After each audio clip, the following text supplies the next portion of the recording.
One, two, one, two. One, two, one, two, one, two. No.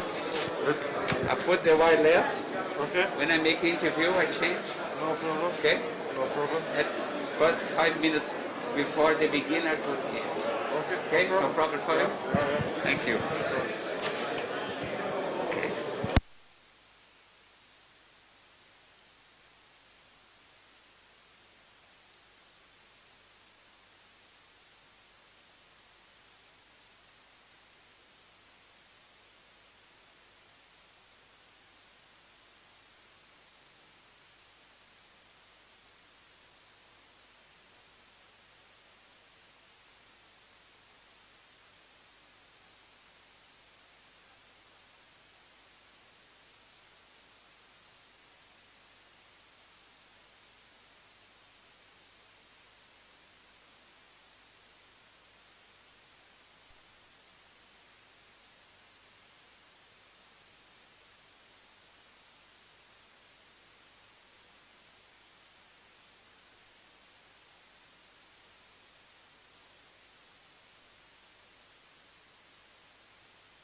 Aha, dobro.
su završili.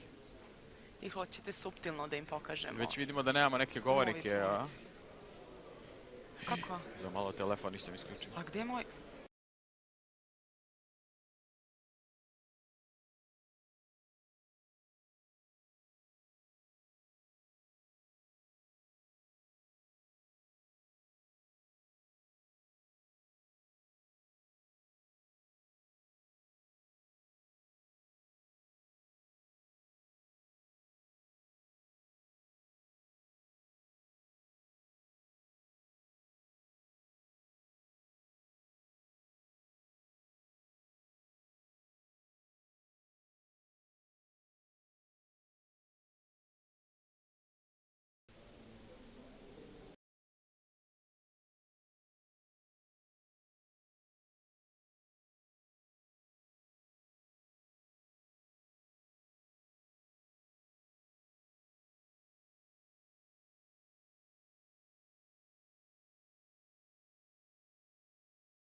Da li možemo da vas zamolimo samo da oslobodite binu? Excellencies, Ministers, Mr. Loren Petrinka, ISF President, ladies and gentlemen, dear guests and speakers of Olympic and sports movement. On behalf of the ISF, SSF, and the University of Belgrade, it's a pleasure to welcome you to the ISF Forum of the first World School Sport Games Belgrade in 2021, that starts the educational day of these games. At the beginning of this ceremony, let me underline how meaningful it is for ISF to have a day free of competition, the educational day, proposing activities for the different profiles participating for this event. The ISF Forum, which main topic is School Sport, the Springboard for a Healthy Lifestyle, will be developed this morning in two different panel sessions, which topics are Panel 1, Sport Values in Every Classroom, and Panel 2, Healthy Lifestyle Habits for Students. Let's proceed now with the first part of ceremony, consisting the official opening session of the forum. The Minister of Youth and Sport of the Republic of Serbia played a key role in welcoming this event. Therefore, it's our honor to invite Mr. Vanja Udovičić to take the floor.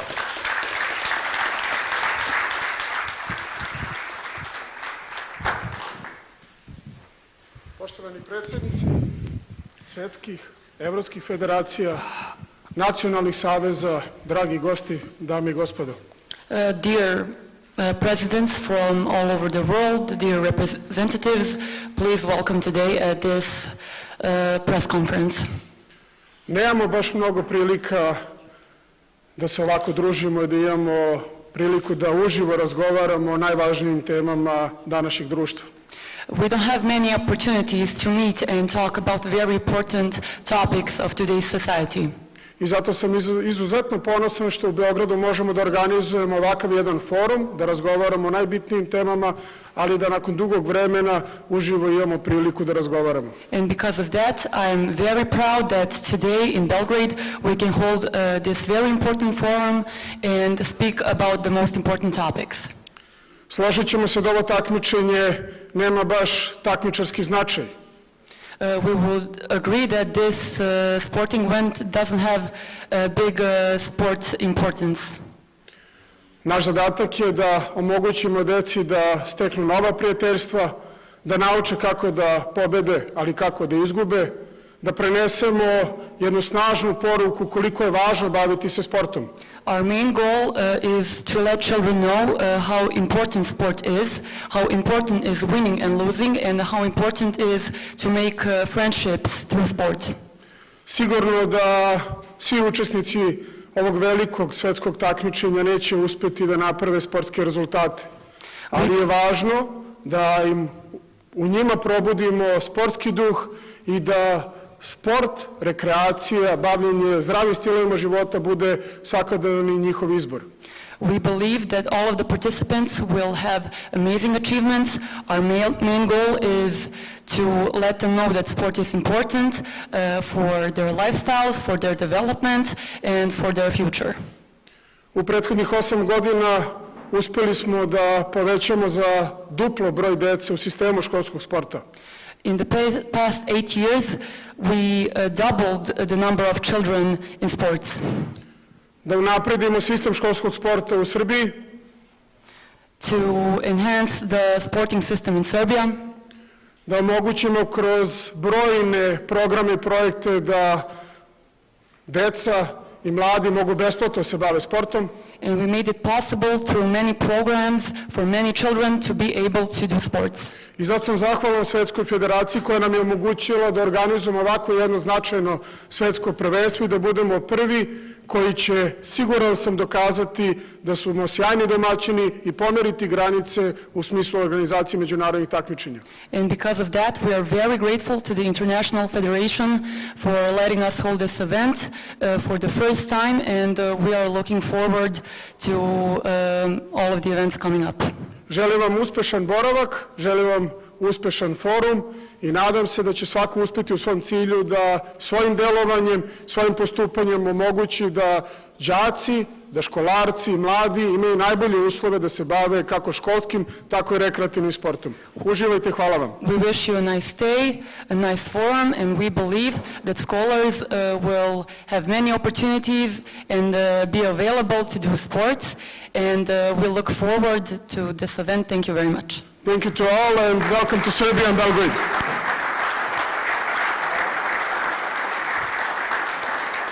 Thank you, Mr. Udovicic. Now I have a big pleasure to call ISF President, a member of IOC, Olympic Education Commission. Please welcome Mr. Loren Petrinka.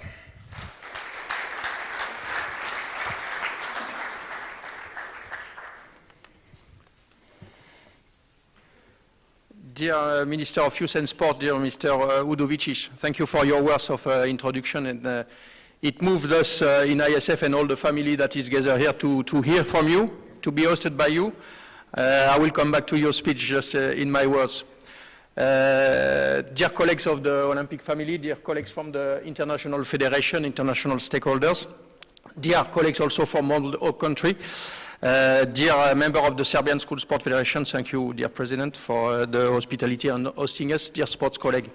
Your words, dear Minister, moved us because we know from a long time now, I would say, we are, of course, working together, but we became friends with the time, and all your words you are saying, supporting the youth.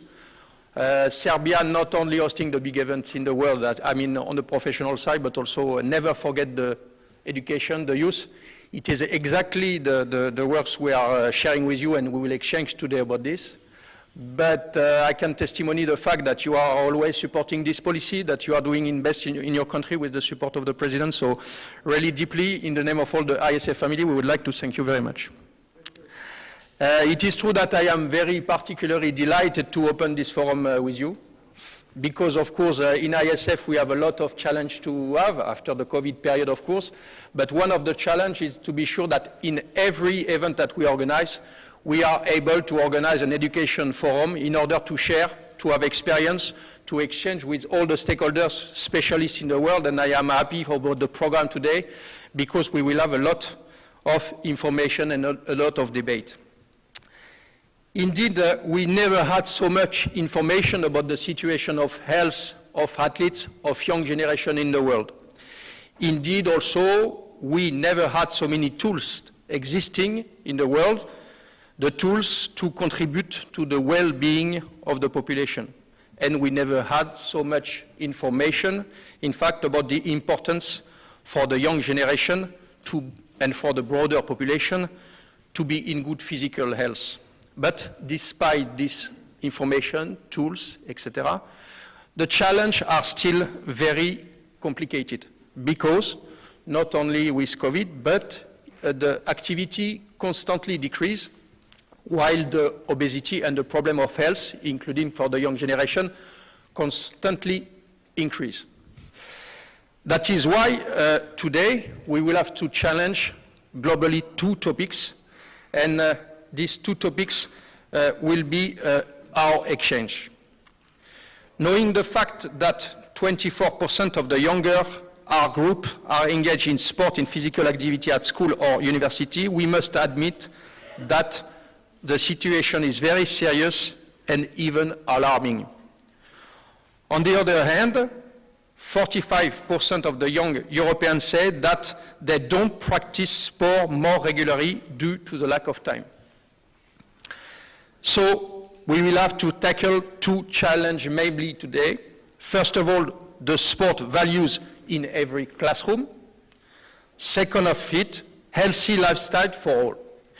These two challenges will be explained, discussed by all the panelists, and we can't wait hearing from all of you. First of all, because it is crucial and essential to provide to the young generation the strong values of sport, Olympic movement, and of course ISF. Values is the basis of school sport. Secondly, because also sport is an effective learning tool even for the theme going beyond sport itself. And then thirdly, because these two themes must be, from our point of view, the pillar of the combination between leisure sport and competition.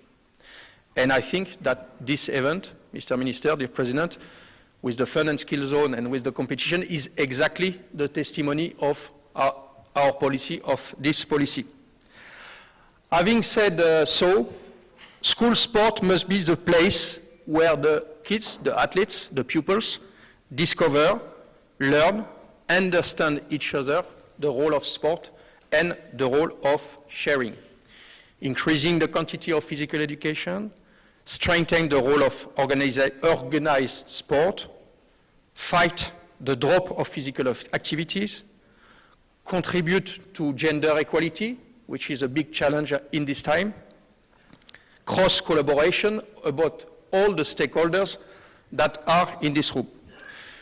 To achieve this goal, ISF is acting strongly with all the organizations, and this new format of under 15 for the first time in Serbia, but for the first time in the world, when just after the IOC, we have not so many organizations that have been held this time, a global comprehensive event for the young generation. We are very happy to testimony that ISF is still alive and ISF is still working for the young generation. So only going to the conclusion, only with our full commitments to share Olympic values and contribute to the sustainable development goals that have been fixed already. We are very eager to listen to you all. As well, we believe that all the opportunity to speak about school sport are welcome, and it confirmed the fact that this kind of forum are very useful to spread our message to the biggest country of sport in the world that are present in this room, and I think about all the ministry that I met yesterday and that today will share also their experience.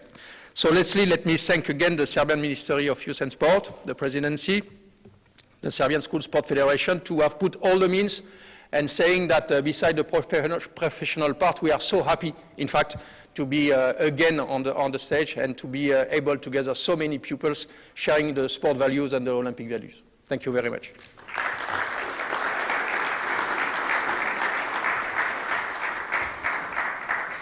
Thank you so much, Mr. Petrinka. Let's go. After listening to these inspiring words, the first session of this forum is devoted to the introduction of the main theme. To do this, we will welcome three speakers who represent the institutions that carry the themes of this forum. For the ISF, we are welcoming the Executive Committee member, Chair of the Ethics and Legal Committee, Deputy Minister of Education in Ukraine from 2016 to 2019, Mr. Roman Greba.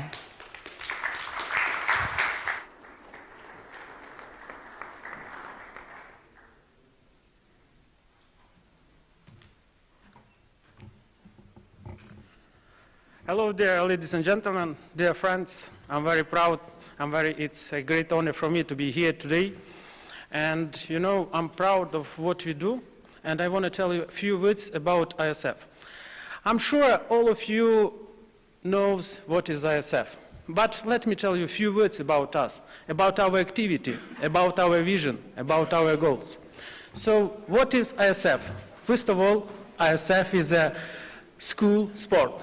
So we are school sport, but not only.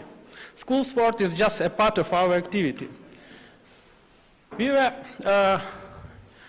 like an organization, we are not profit international organization. And we were founded in 1972. So almost 40 years we help to develop school sport all over the world. We have 129 members in our association, and this number increases year to year. And every year we organize more than 10 international events in more than 30 types of sport, and for all the school children in the age from 6 till 18 years. And of course, we are recognized by the International Olympic Committee. As all the international organizations, we have our vision and we have our mission. What is our vision? Our vision is a world where sport and education provide opportunities for all students to empower themselves and to become active citizens of the world. And we have several pillars of our mission. This is to organize high standards sport events, to strengthen the role of the school sport entities in their countries, to develop partnership with school sport, to spread the values of Olympic youth, to consolidate the practice of sport in the educational system. So this is our mission and this is our vision. And we have a lot of members, as I told you, all over the world.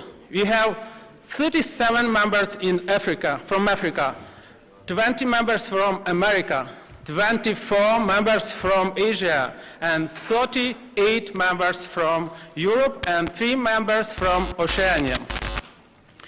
We have different types of events, and we'll divide them in 4 group categories. This is multi-sport games. This is World School Championship, School Sport Cups, and educational games. And our most famous multi-sport event is Gymnasiade, is International World Gymnasiade. We have summer Gymnasiade and we have winter Gymnasiade. In all our Gymnasiades participate from 1,000 to 4,000 participants.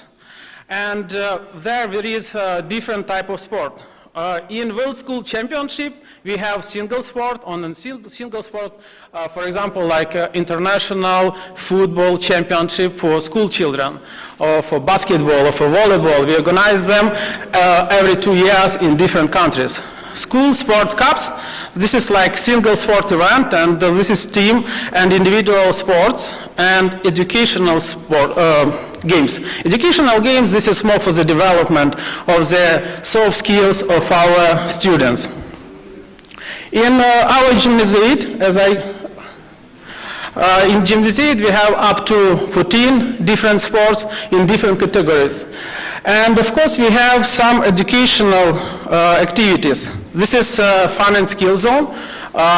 This time in Serbia, in very good city, Belgrade, you can see what is Fun and Skill Zone. We have IQ Fortress, one of the best Fun and Skill Zone. This is a zone to cooperate value-based activities, and which are set for several days, where there are children from different countries that we can share their experience.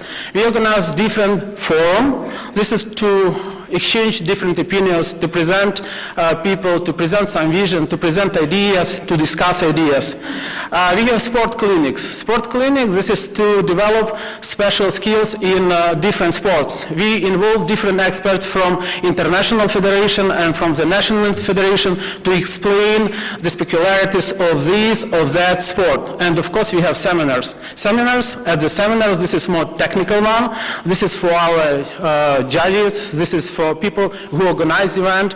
This is a place where we share experience and where we study how to develop sport, how to organize competition, and how to deal with sport. Of course, in every ISF events, we have our educational programs. And there are 4 pillars of this educational programs. This is volunteering. Volunteering, then we give an opportunity to young people, to young generation, be involved in huge events. Like today we have here World School Games under 15 in Serbia. And children, students from universities, from high schools can participate, can help, can can practice their skill and can develop their leadership skills and to become leader in the future. Of course, our goal is a fair play. Fair play because there is no place for unfair play game in our sport events. We wanted to show how events can be organized on the high level. There is no concurrency at all. There is a spirit of friendship. There is a spirit of partnership, and where there is no place for just the results by any price. No, just the results in the spirit of friendship, and just to be a member of a world community of international school sport.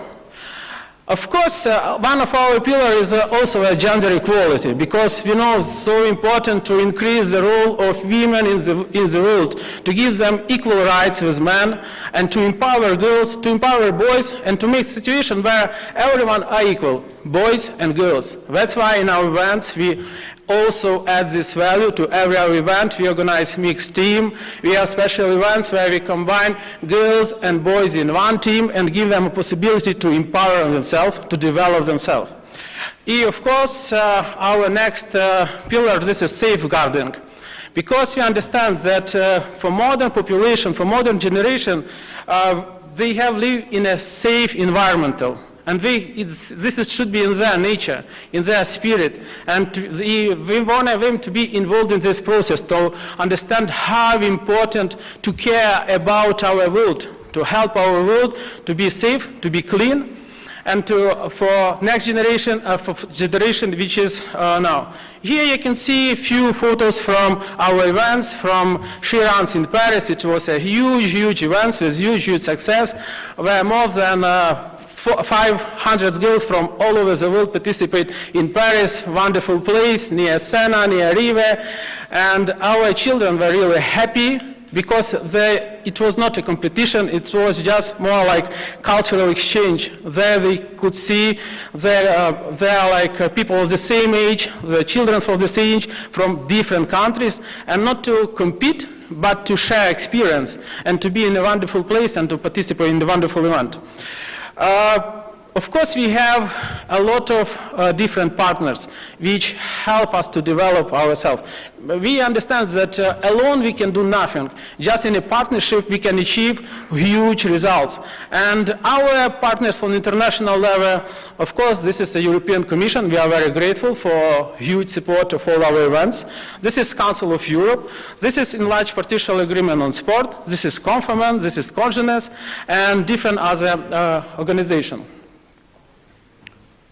I don't have it already in my. Of course, we cooperate with other organizations in sport activities. This is Global Association of International Sport. This is, of course, International Olympic Committee. We are very grateful for all their support. We cooperate with Anti-Doping Agency, and of course, now we establish more and more tight connection with federation in different sports. So we have done a lot, but we have to do even more in the future. And I'm sure with your help, we can do everything. Thank you for your attention.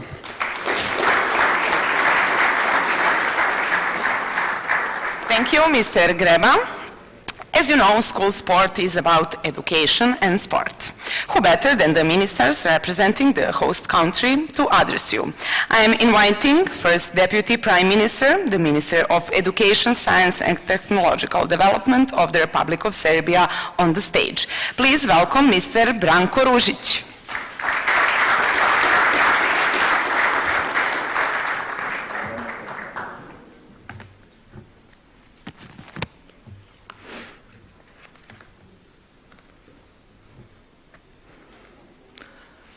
First of all, I would like to apologize for being late. I hope you don't mind. Dear representatives of the International School Sport Federation, participants of the conference, and ladies and gentlemen, it is, of course, my exceptional honor and pleasure to greet you all in the opening of this conference and to welcome you. What was probably done by my colleague Vanja Udovicic also. Serbia cherishes a very rich educational tradition, and the government of Serbia advocates for sports and invests much in it. We pay special attention to the development of sports in school, and therefore it is important to re-emphasize the importance of this topic. Physical activity and sport engagement at school age is very important for the proper development of children. The law on the fundamentals of the education system as the basic law governing pre-university education sets the starting points for preschool, primary and secondary school education. The basic postulates of the educational system clearly reflect the importance attached to physical and health education of children and students, which is also highlighted in the key goals of education. In this context, we may single out the development and practicing of healthy lifestyles, awareness of the importance of one's own health and safety, the need to nurture and develop physical abilities, and especially the full intellectual, emotional, social, moral, and physical development of every child, student, and adult, in accordance with his or her age, developmental needs, and interests. Speaking of school sport as a part of physical and health education, we may first talk about physical and health education classes, which are provided in schools in the Republic of Serbia and delivered in the status of a compulsory subject prescribed by the curriculum. Teaching and learning goal of the physical and health education subject is to improve students' physical abilities, motor skills, and knowledge in the field of physical and health culture with a view of preserving health and ensuring practice of proper and regular physical exercise in modern living and working conditions. Schools pursue school sport program which covers all students and not only the talented ones, aiming to develop and ensure fostering of a healthy lifestyle, develop awareness of the importance of one's own health and safety, need to nurture and develop physical abilities, as well as to prevent violence, drug addiction, juvenile delinquency. Within the school sport program, schools are required to organize in cooperation with the local self-government units, school sport weeks at least once during the semester. Schools are also required to implement extracurricular activities for students in the field of science, technology, culture, art, media, and sports, in order to encourage students' individual preferences and interests. Such activities enrich the social life of students and develop and nurture good fellowship and friendship. Schools are also obliged to organize sport clubs for students within their capacities free of charge. Through School Sport, we can encourage children to join humanitarian actions in order to develop a sense of solidarity and empathy in them. With the introduction of enriched one-shift work in schools, additional space has been opened to respond to the needs and interests of students through sports activities. The regulations provide a good basis for school sport to be widely developed and practiced, and also the newly adopted strategy for the development of education in the Republic of Serbia until 2030 assigned it a special place. It has designated school sport as one of the strategic priorities, thus special attention will be paid to its enhancement with a view of developing healthy lifestyles of our citizens. Efforts are also being made to popularize women's sports.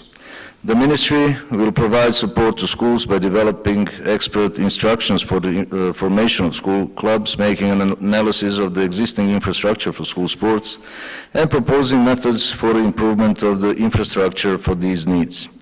I would like to emphasize once again that sport engagement and education cannot run on two tracks. It is a single track which teaches children ethics, competitive spirit, rules of behavior, and socialization. It builds moral and personal values in them, which are a guarantee that we will have mature people who will be a valuable part of our societies. In the end, I would like to thank all the participants of the conference. I am convinced that Belgrade will be a good host, as always, and that we will have a good exchange of experiences which shall enable us to further improve this segment of sports. Thank you very much. Thank you, Mr. Ružić. And now, as mentioned, UNESCO is together with 4 organizations that contributor and promoter of the program Sport Values in Every Classroom. It is a pleasure to listen to Miss Nancy McLellan. I hope she is with us with Zoom. A Canadian. She is a sport education senior specialist at the Sport, Social and Human Sciences sector of UNESCO.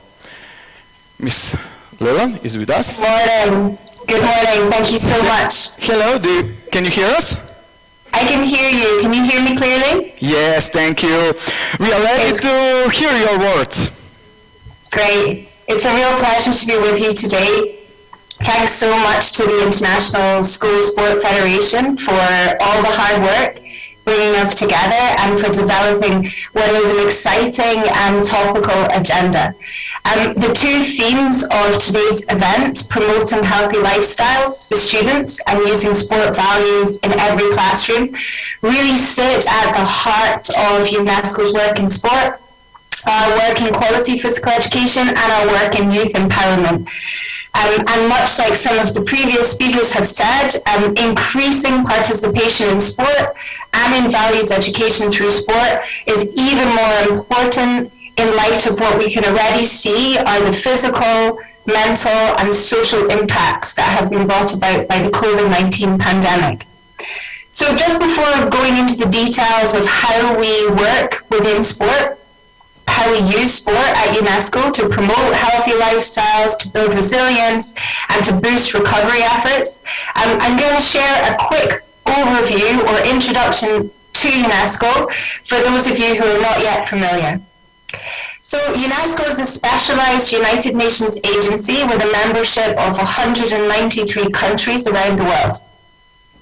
We have programs and expertise in multiple different areas, all of which combine to drive sustainable, inclusive development.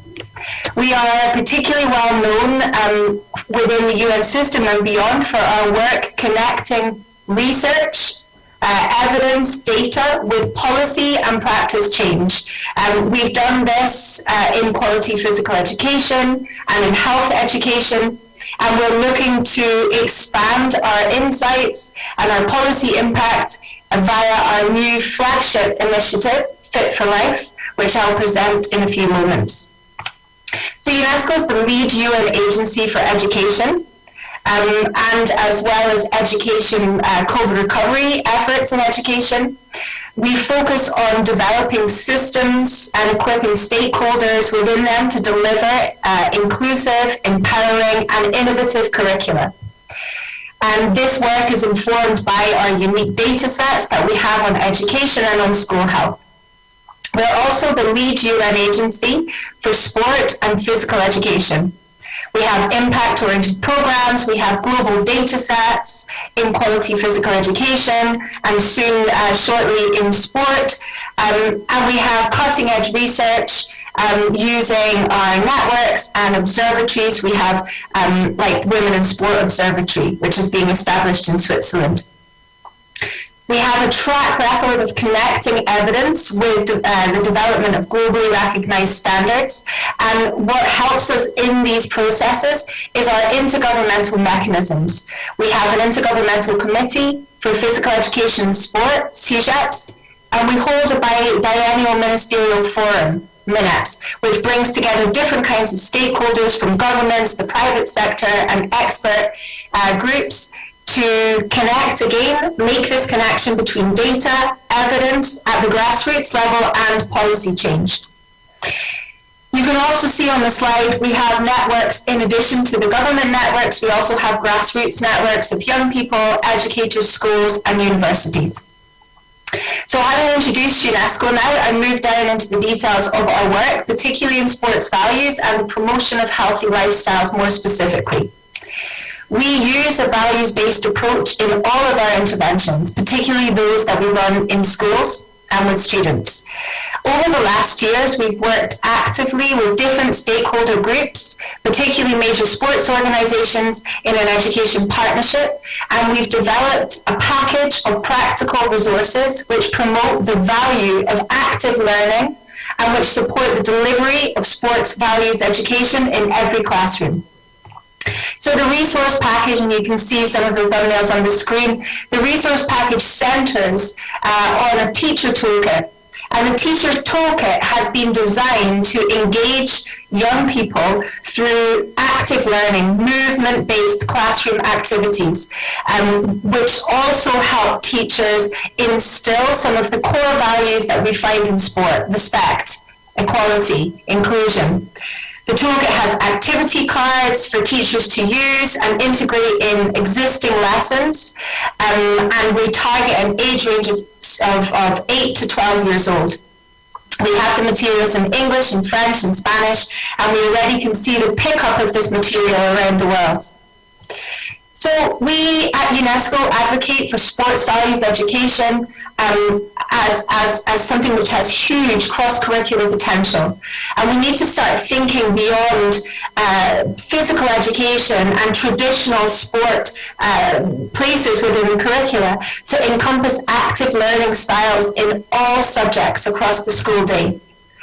The learning from engagement in sport, as some of the previous speakers have outlined, carries over into community settings, and we can see tangible results with young people empowered to take more action in local decision making, to make social connections, and to build all kinds of soft skills. So we know sports values education is positive, but we still have some gaps in data, and UNESCO's new flagship, Fit for Life, is looking to address some of our knowledge gaps going forwards. So we move, So interconnected with our work in values education more broadly, UNESCO runs a major program in quality physical education. We have 2 key intervention areas.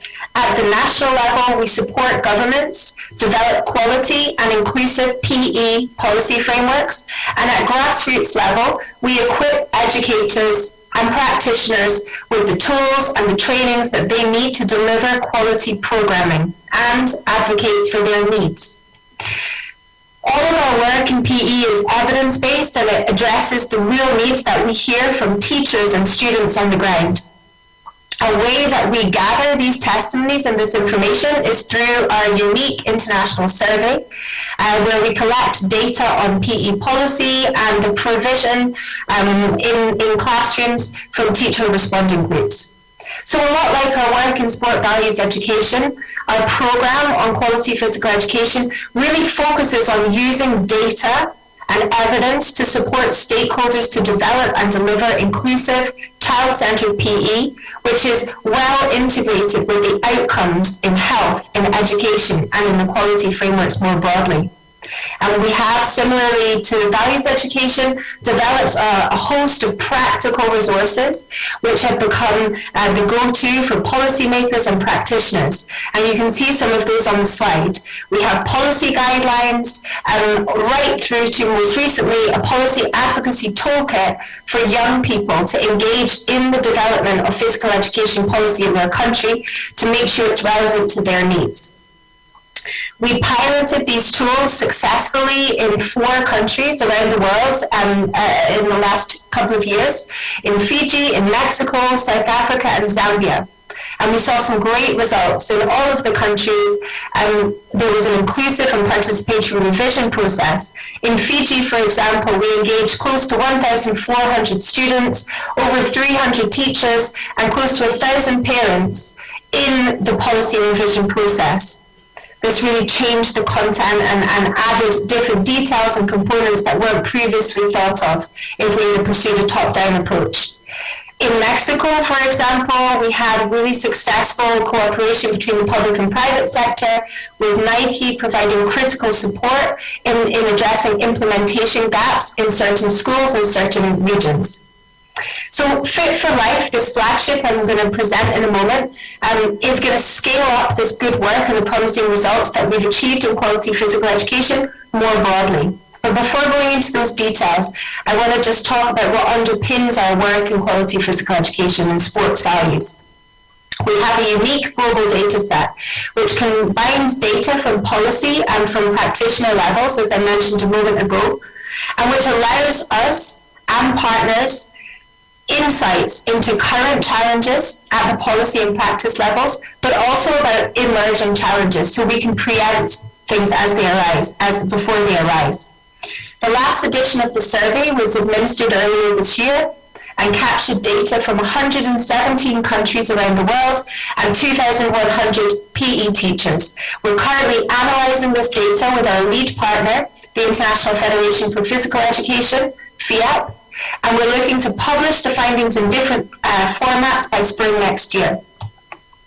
We also have a COVID-19 data top-up survey, which, much like our main survey, is unique at the international level and will address gaps in our knowledge, particularly regarding challenges and capacity issues in the delivery of PE during the pandemic. Homeschooling models, distance learning, space constraints, and equipment sharing. It's going to allow us to better understand the reality of PE classes during the pandemic and also to map differences between countries and regions and ensure that we can provide impact-oriented recommendations and support to governments as well as to educators around the world.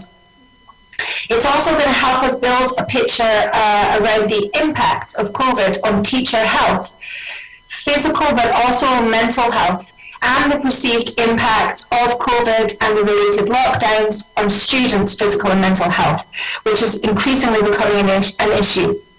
Once we collect the data, we're planning on convoking a group of young leaders from around the world to discuss the findings and to provide recommendations of how we move forward. And this engagement of young people in this process, not just as beneficiaries, but as active agents of change and designers of interventions, is something that we prioritize at UNESCO and do in all of our work.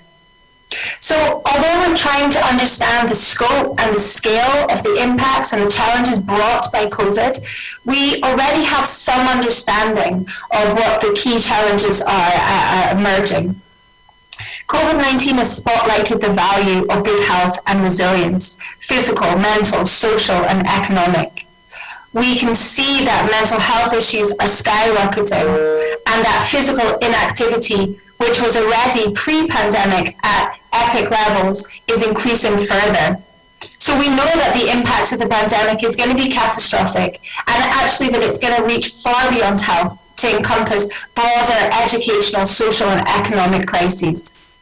And children and young people, particularly in terms of their participation in sport and attendance at schools, have been some of the biggest victims. However, COVID also provides us with a rupture in the normal ways of being and doing, and this gives us an opportunity nationally and internationally and locally to reposition the role of sport and of quality physical education in education, health and development frameworks. This is our moment to reinvent, to increase our advocacy around the power of sport to address these challenges, physical inactivity, mental health and inequality, and to build healthier, more resilient schools, communities and societies at large. And this is what drives us to develop and launch UNESCO's new flagship initiative, Fit for Life.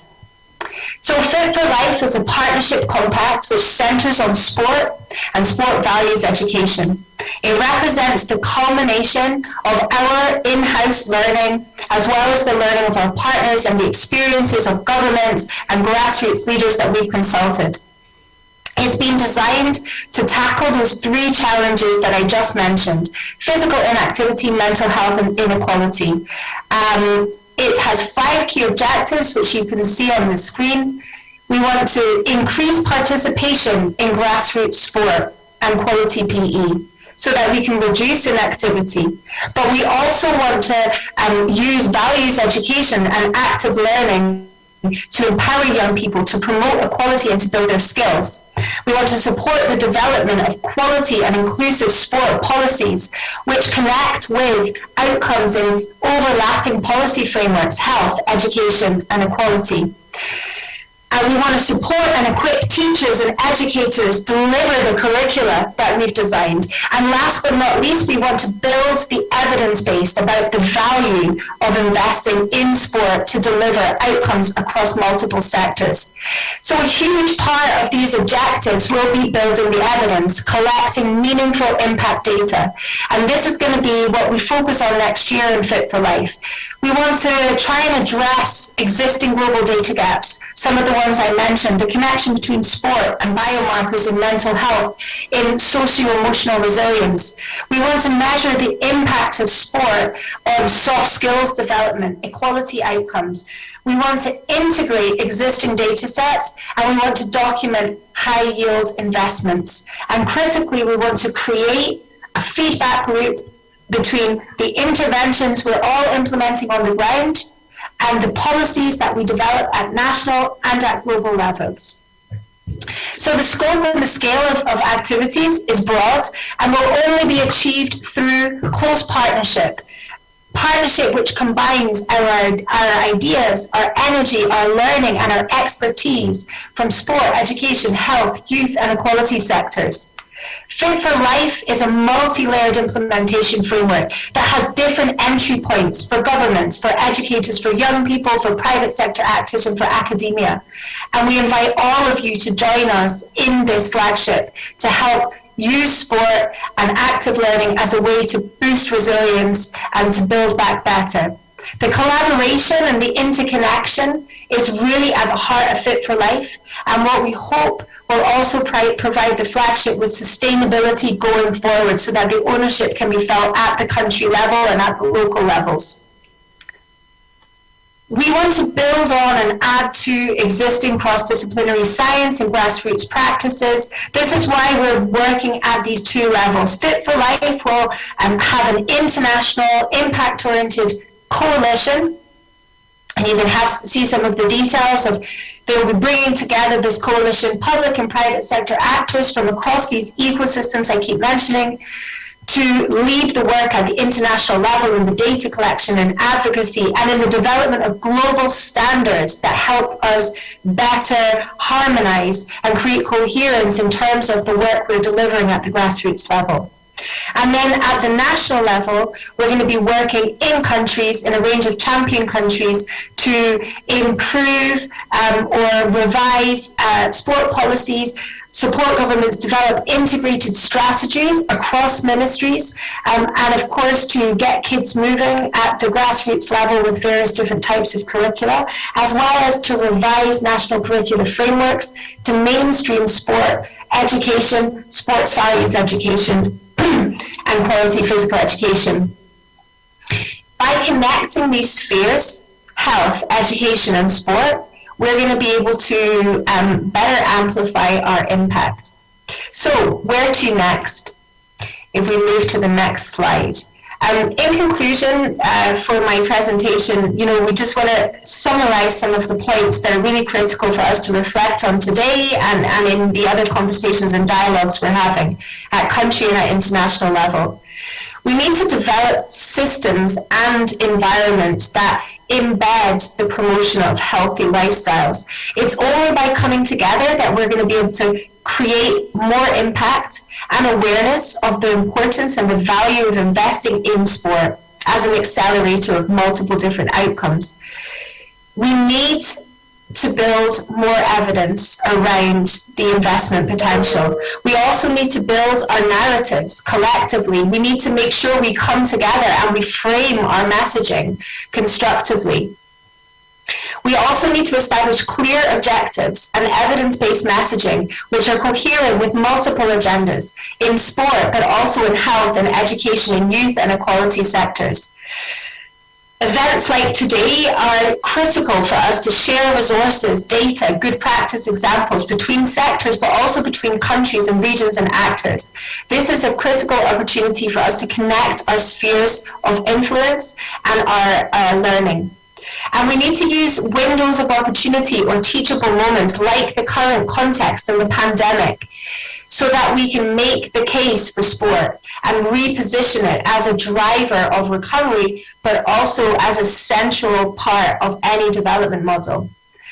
I look forward to listening to the rest of today's speakers and to having some of you who've listened to today's presentation come on board and join UNESCO's flagship initiative Fit for Life as advocates, as experts, and as implementation partners. Thank you so much for your attention. Thank you. Thank you. Thank you so much. The European Commission, under the impetus of the Commissioner Maria Gabriel, Commissioner for Innovation, Research, Culture, Education and Youth, launches on September 23rd the initiative, the hashtag Healthy Lifestyle for All. Who better than the person who coordinates the program to speak about it? Ms. Florencia van Hout, a Dutch by nationality, a European by heart and commitment, is the head of the sport unit of the European Commission. Ms. Florencia, we are listening to you. Thank you. Thank you for that kind introduction and your invitation. And I'm very sorry I cannot be there with you in person. But I'm very happy at the same time to see that people are gathering and that you manage again after all the periods of lockdown and isolation that you have managed to organize a real meeting with real people, and well done. This is probably quite challenging, and I'm so pleased to see that that you are managing. So from the European Commission side, indeed, we will launch next week a big new initiative around promotion of healthy lifestyle for all. And I'm very happy today that I can introduce the topic to you and also see how you can join in on our initiative. So in the European Commission, we promote sport policy in different ways. First of all, we support the European Union member states in discussing together, identifying common challenges and priorities, and then also to work together to see what action can be taken to work on those challenges and propose good actions. For instance, this can be done by the sharing of good practices in expert groups or in conferences or in many other ways. For instance, through putting at the disposal collections of practices that we analyze that are being done across Europe. We also support the dialogue with the sport movement and with NGOs active in the field, like ISF is a dear partner for us. At a regular, every year, we have the EU Forum for Sport, which is an annual gathering that allows us to discuss topics and put our common priorities on the agenda. And then finally, in order to also support organizations to work on the good practices that we identify and to make change on the ground, our Erasmus program supports partnerships between organizations so that they can work together in European context on the challenges that we have identified. So, and these activities are growing. We are starting a new programming cycle for Erasmus Plus this year, and we're very happy that the budget we have for the coming 7 years of 470 million euro is nearly twice as much as the budget of the previous program. So I invite you to have a look and also to apply. Some of these partnerships are also open to partners and organizations from outside of the EU and even across the globe. So there are different possibilities in the program to work together with European organizations and on European projects in that sense. And we support these activities also to data. So we collect statistics and we have regularly, we publish studies, for instance, on changing practices, new topics that are becoming important, for instance, innovation and green practices, or again on other topics of common interest, such as the fight against doping. We also work together with the WHO to collect data and information on health-enhancing physical activities. And again, next week we will be publishing a large new data set of different countries. And so please watch out, and new information will be available by us on our websites.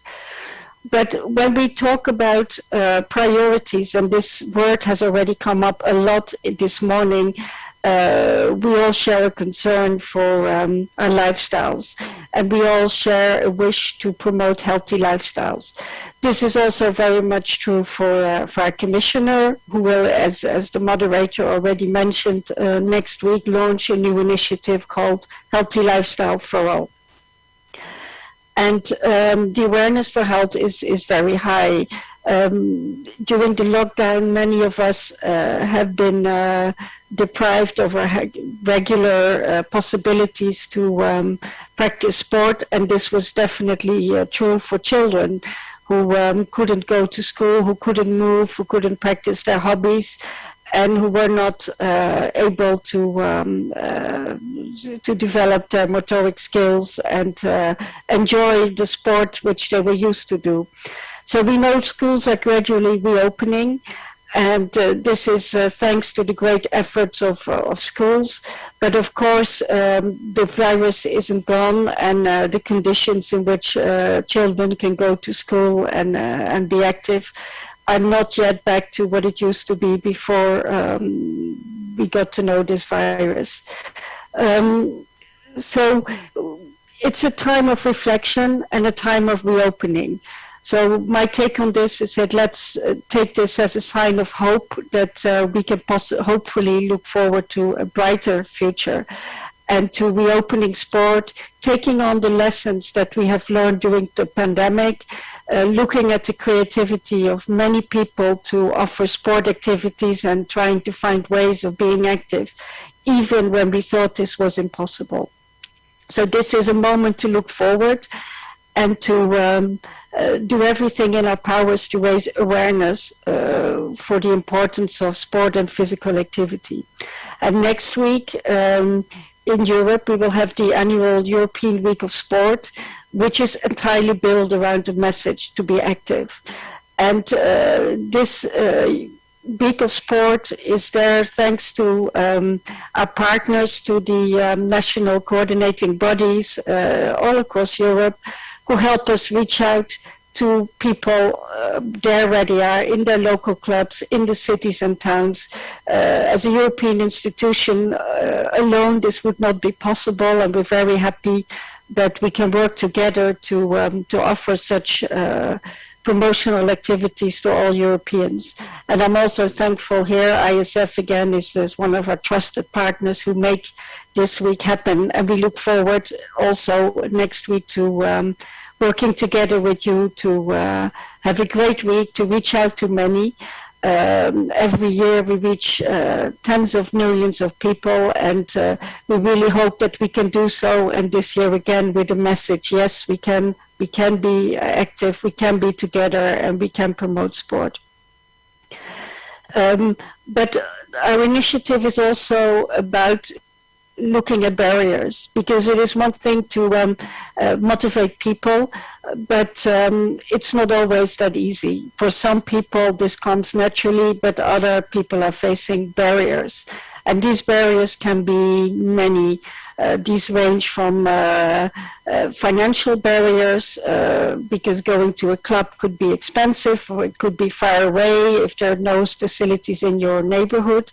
But it can also be about lack of knowledge and information, because a healthy lifestyle is obvious. We all know it's being active, good food, but what actually is good food, and how much hours a day you should be active.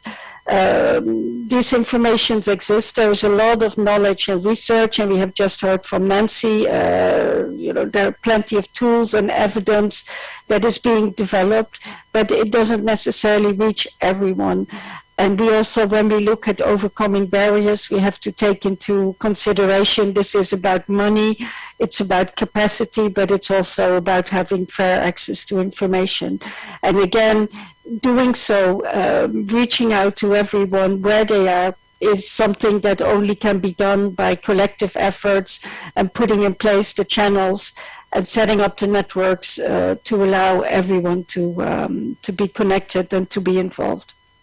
And then finally, a healthy lifestyle is about sport and physical activity, about doing gymnastics in school, about doing hobbies, about walking, running. This can be many things. But of course, a healthy lifestyle is more than that. It's about healthy food, but also having the space to practice sport in safe conditions or clean air.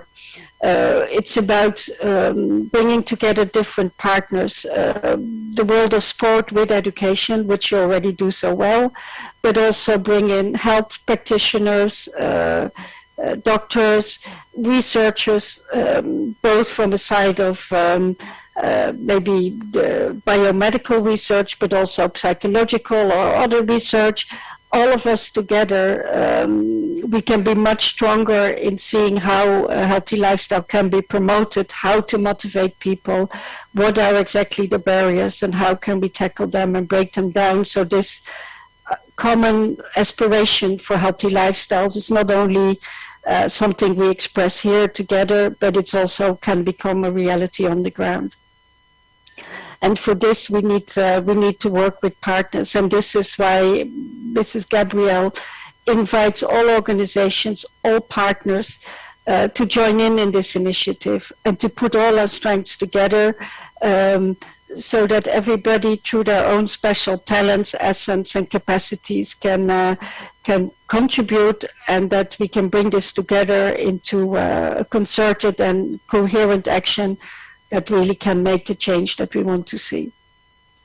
So next week we will present a first set of commitments and actions and pledges on behalf of the Commission to kickstart the process, but it will not end there. We are open to further pledges and commitments and involvements from whoever is interested. You can join in on the 23rd and later. ISF has already committed to join in, so we're very pleased, but of course my invitation here reaches out further.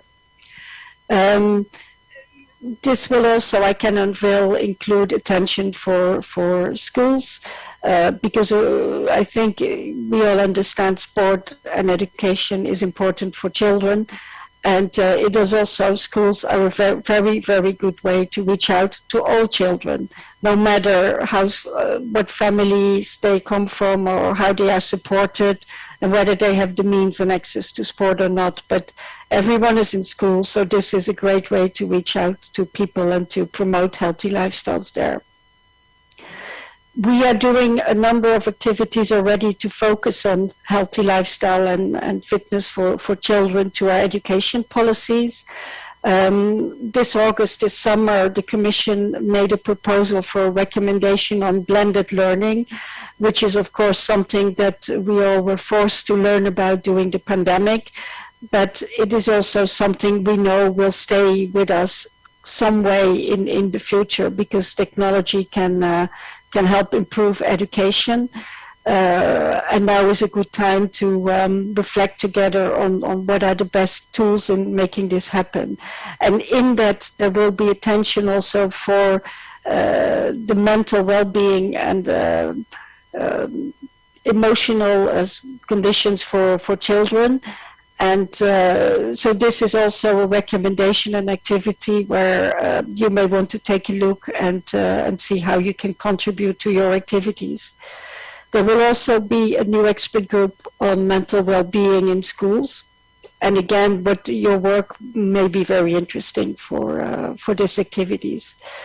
There is also a future recommendation coming on pathways to school success, where again, one of the factors that is identified as important is mental well-being. And the public consultation is still ongoing until the end of the month. So I'm just saying this in case you wish to contribute based on the experience from your activities. You are very welcome to do so, and I'm sure your input will be very precious and appreciated. I already mentioned Erasmus+, because we will call for healthy lifestyles, we'll call for action to raise awareness, to break down barriers so that everyone can benefit and that we can work together across policy sectors. But let me also again emphasize that our program Erasmus Plus is there to help, can support partnerships, and of course can support partnerships in this priority for healthy lifestyle for all. I have looked at the prevalence of projects already in the past few years on health and on sport and schools, and there are already many inspiring projects. I noted there were about 200 projects related to schools and sport, and more than 400 already focused on health. And I think all these projects, which you can consult also on our website, no doubt provide great inspiration for the work that you do, to pursue our reflections, to pursue your reflections, and hopefully also to inspire new projects that we very much will look forward to receiving when the calls open again. So for your work later today, I think Nancy already left you with a number of very good and useful reflections on what to look for, and I can only support and subscribe to her recommendations, that it's important to look into the methodologies that work, that can actually make people change from having good resolutions and good intention to actually changing their lifestyles, and to adopt practices and healthy habits that are lasting. And we can use all the evidence and the good ideas we need to make that happen. I think we all know that it's one thing to have a good intention, it's another to change your lifestyle. Also, it's important to look at how to reach out, because campaigns can be there, but how can we make sure that they reach our target audience? This is not simple. We need to work on networks to work together, and notably I look very much forward to your ideas, because schools are such an important factor in reaching out to children and young people from all backgrounds. Finally, also looking at barriers. What are the barriers? Which barriers are more important? Which are the real barriers that we need to address first? And how can we do that? And who we need to involve to make that happen?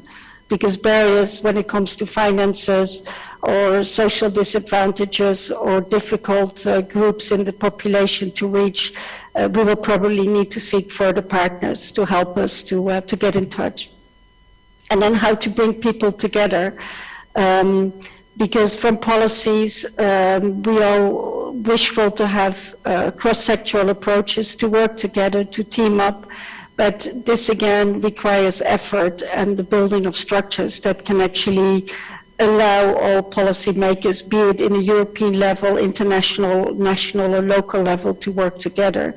What could be the methodologies? So there are plenty of questions, and I'm sure your workshops provide us with a very good occasion to address those and to make progress on that, and I look very much forward to that. Thank you for your attention, and I wish you very good continuation of the discussions. Thank you very much. Thank you. And now we suggest that we proceed to the first roundtable devoted to sport values in every classroom. 5 speakers are with us with their presence. They represent the world of Olympic sports. We are delighted to welcome Ms. Kerry Taunkara, World Anti-Doping Agency Chair of Education Committee. Please applause. Mr. Andreas Zaklis, International Federation of Basketball Federation Secretary General. Mr. David Cabello, Badminton World Federation Board Member, Chair of Development Committee. Mr. Nicolas Mesner, International Judo Federation Media Director. And Pedro Gama Filho, United World Wrestling Bureau Member. Welcome, ladies and gentlemen. We can start. We have prepared a few questions for every speaker. And the ladies first, of course. Okay. Ms. Taunkara, Yes. How can we work together to better spread out the program sport values in every classroom, set up by the IOS, WADA, UNESCO, IFPC? Good morning. Good morning, everyone. First of all, it's a true pleasure to be here. I'm very delighted to hear about this event.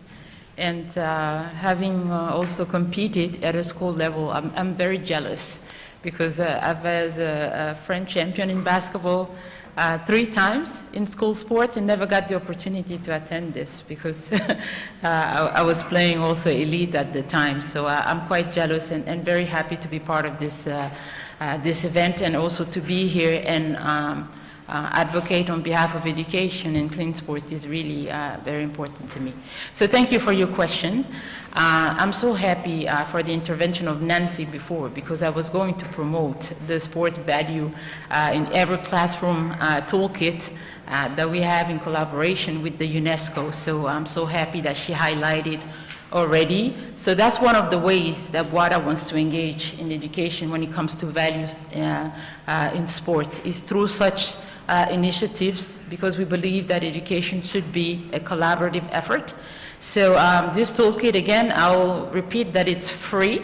It's available in 3 languages for now, so Spanish, French, and English, obviously. And it's it's a digital tool that's there for teachers to plan and activities that can really emphasize on the ethical basis of sports and see how we can transform through sport our school kids into a global citizen that can really contribute to the well-being of our society as a long. So this toolkit is one of the ways, so all of you who are here, sports organizations, sport teachers, or any of you in this room, we encourage you to go and look at it. We have a link on the WADA website that you can use to access it, to spread the word about it. We have also created lately and launched on June 30th and on our digital learning platform called Adele, a toolkit that's available for talented youth and talented athletes. So it's also fun and engaging online tool to engage the youth. So we have different initiatives, but we really encourage and focus at this age, for this age group to focus on the sports values toolkit in every classroom. Thank you very much. Thank you. We have second question. What are the expectations of the schools toward the sport organization and vice versa when it comes to install the sport values and healthy lifestyle habits? Thank you. I believe all sports organizations and WADA have the same and common goal at the end. Really, it is to promote a healthy lifestyle in every youth. So we have different ways to do it, but ultimately collaboration here is key again. I would say that for WADA we might be known as referring to elite athlete, but the core value of WADA is really to defend clean sport, and that entails to really engage on the values of sport and to ensure that we engage into a sport where there's no cheating and no using of banned substances. But ultimately, at the end, it's about prevention. Prevention is really the key starting point rather than testing. The goal here is to ensure that every athlete is educated before being tested. I think that's really the goal in the beginning because we do believe that athletes start sports clean and want to compete so, and the goal is really to keep it that way.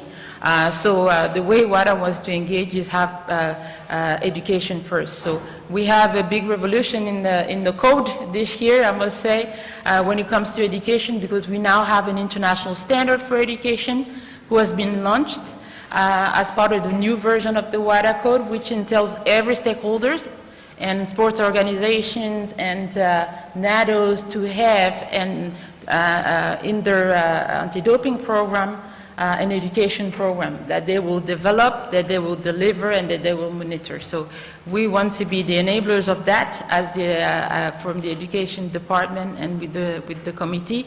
But really, it is about engaging and enforcing prevention rather than focusing on testing. That's really the goal of WADA. And can you please describe the role of World Anti-Doping Agency in spreading sports values through its members? What is the difference, if any, between public authorities and the approach of sports federations, as both are members of WADA? Yes, so I think I tackled a bit that question before, but yes, ultimately it is through the code that the WADA really engages stakeholders to have educational programs also within their anti-doping program to shift a bit the focus from testing. I think the difference with public authorities is that they have the ability to make policies. So we have, I'm sure here, public authorities here, so they have the possibility to implement into school programs, educational programs that promote values. And we really rely on that. As you know, that WADA is half public authorities and half sport movements, so it's also an entity that's managed by both. And the goal is really to enforce policies that instill values and use values-based education as an approach in every endeavor that they take. So I'm very happy that the ISF is applying that today. In having such a conference and such a panel, and certainly you also having an outreach booth, I've heard, where athletes can go and have material, educational material with regard to anti-doping. So I think that's one of the ways. It's through collaboration, and for policymakers, it's really by enforcing policies. Thank you, Ms. Thank you very much. Mr. Zaklis, special welcome in the country of basketball and country of MVP players. You know every name, MVP? Yeah. Did your organization develop some special programs dedicated to school participants? If so, how did your involvement with school sports athletes influence your organization? Thank you. Good morning to everyone. Thank you to ISF President Petrinka for the invitation, to our friends in the Serbian School Sport Federation. I'm glad you said I'm in a country of basketball, and I didn't have to say that. So, because I have great colleagues from other Olympic sports and recognized IOC sports. Big pleasure for us in FIBA to support the event. The event that includes both basketball and 3x3 basketball, our new Olympic discipline, and to see that we have such a great alignment of values with the ISF as part of our strategy to enlarge the FIBA family, to enlarge the basketball family. Now, being not a champion, but I did play, and I had the pride of representing my school and the dream with my school to play internationally, which is, I must say, in this young age that we do not have yet international competitions for under 15, it is as close as you can get to the national team feeling, right? You represent your community and your school. So very pleased to be with you. Now, what does FIBA do in terms of special projects for these ages? I think there are two elements. One is the initiation element, get to know our sport, to catch the ball, in our case, to look at it, how it weighs, I have to shoot it, I have to pass it, I have to dribble it. And this is, for us, fundamental, because it happens in the school, yes, in most cases. So, as part of our strategy, besides, of course, our standing collaboration with the ISF, we see what we call mini basketball as heart of the approach to kids between 5 and 12 years old. Mini basketball has now its own manual on how to teach it, and through our foundation, we're educating mini basketball, not only tournament organizers, but also coaches around the world. And this is for us fundamental, because they go back and through their federation, which we encourage to work together with a school sport federation in every country, we can really improve the level of initiation so that what we teach at school is very close to what we teach at the clubs. That is one aspect. The other aspect after initiation is the values. We are a team sport. where a sport where you learn that through the teamwork you can win. You may score 50 points, but your team may lose, even if you are the MVP, Yes. as you said. So on this, and you know this very well because you were, what a player. So, and in that aspect, it is for us fundamental that through the school sport, we have a process where there is a competition level, but what matters is not only the competition there. What matters is that we manage in this 1 hour every 2 days, depending on the school, that the kids are away from the screens, are away from all the other distractions in their daily life, that they do a group activity that has a health impact for them. Because in that hour, we do not plan to create the MVP of the NBA. In that hour, we plan to have the future fan of Olympic sport, not necessarily only basketball. We plan to have the future administrator. That's how perhaps some of us came through. We plan to have the future coach. So this part is fundamental. So I can tell you that on that part, we are collaborating in certain countries with ministries and public authorities. For example, we have a program called Hoops for Health,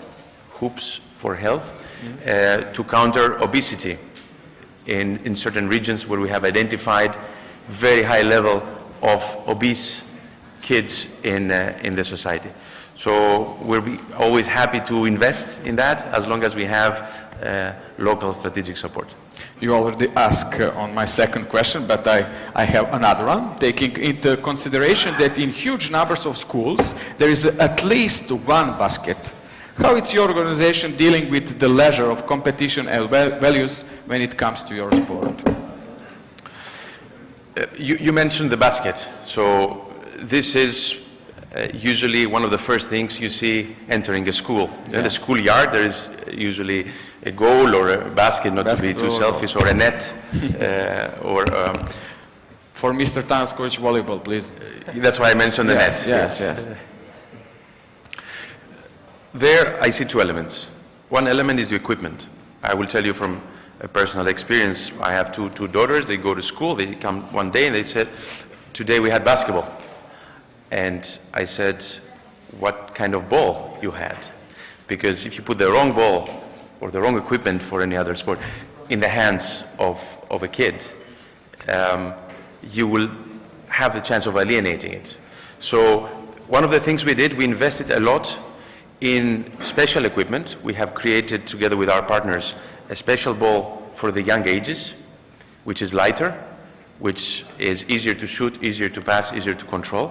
It is a mini basket program, I think. Yes, the mini basketball, what we call size 4. Yeah. It's not the big one that men or women play. And we have created an international testing program to be sure that the equipment that goes not only in the World Cup, in the Eurobasket, but also the equipment that schools buy is adequate.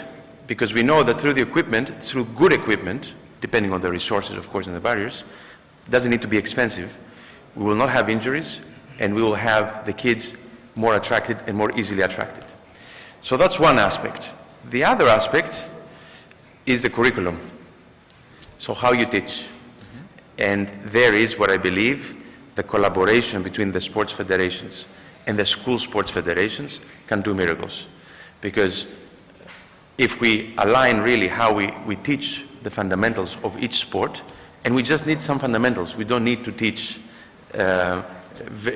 how you shoot from 8 meters like Steph Curry. You just need to be able to dribble well and to pass well, and to be able in a few years to go with your friends and play and enjoy it. Yes. No? So this is for us fundamental, and that's where our Coaches Association plays a big role.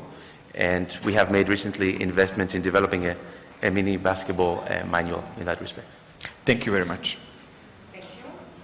David Cabello, it's your turn. Your organization has developed for a couple of years now a program named Short Time, giving every child the chance to play for life. What is the part dedicated to values in this program? Can you explain how this program influences your organization in its relation with bringing values to school? Well, good morning, everyone. Thank you for inviting us as well to be here. Well, talking specifically about the Shuttle Time, which is our school program, I can tell that Shuttle Time lessons are really designed to provide children with a very positive image of badminton through many different opportunities, no? To have fun, engage with others and experience success, giving a large package of resources that we have already translated in more than 20 languages for free. Everybody can access to these resources in our website, and you can use it just in your school or in your club or in any place.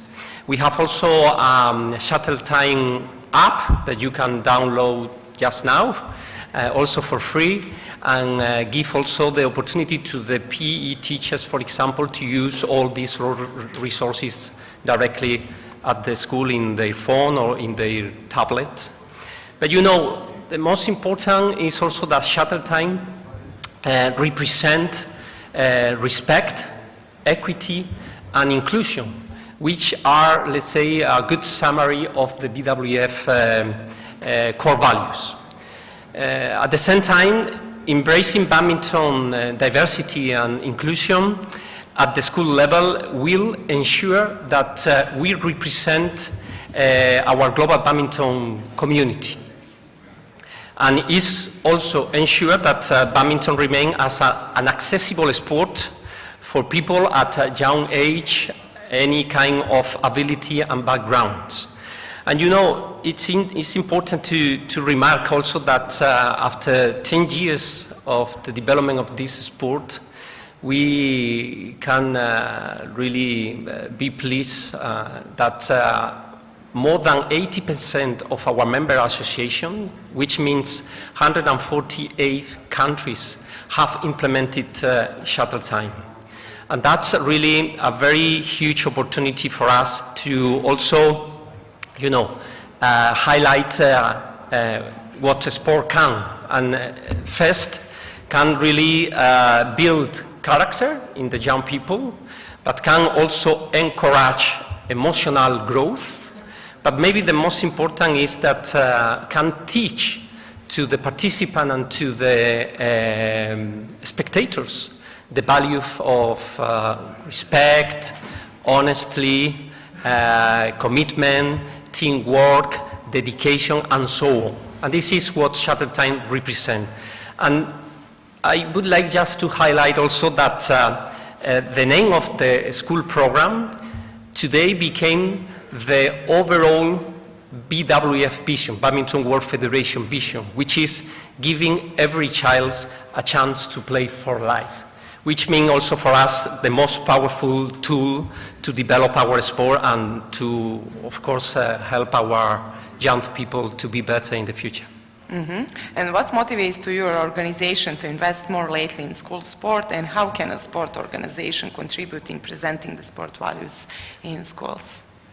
Well, you know, for us it was also a quite interesting exercise to develop Shuttle Time, because we realized that the first experience that all the students have with our sport is usually in an outdoor environment, and our sport was an indoor sport. So we decided to do a huge investment in a new shuttlecock, which is the name of our ball, no, with badminton play, to be sure that we improve this shuttlecock to play outdoor and to reduce the impact of the wind. And this is what we did during 5 years. And today, if you were already in the fun and skill zone, you probably had the opportunity to join also this shuttlecock called Air Shuttle. And that means that thanks to that, most of the school in many countries that they don't have indoor facilities, they have a much better opportunity to play badminton and have a better first experience with our sport. But you know, we also, thanks to that, create a new sport, a new game, a new way to play badminton outdoor that we call air badminton, and it's also, it has been a very successful experience during this tough time in the pandemic when all the indoor facilities were closed. Everybody could stay playing badminton outside. But talking about what we should do as a sport organization, and I think that maybe we can just highlight here again what Nelson Mandela said, related to a sport, which is the sport has the power to change the world. And I think that that's a very strong commitment that I'm sure that everybody here share as well. Yes. But it's also something that offer this added value of the sport and also to connect it with the curriculum.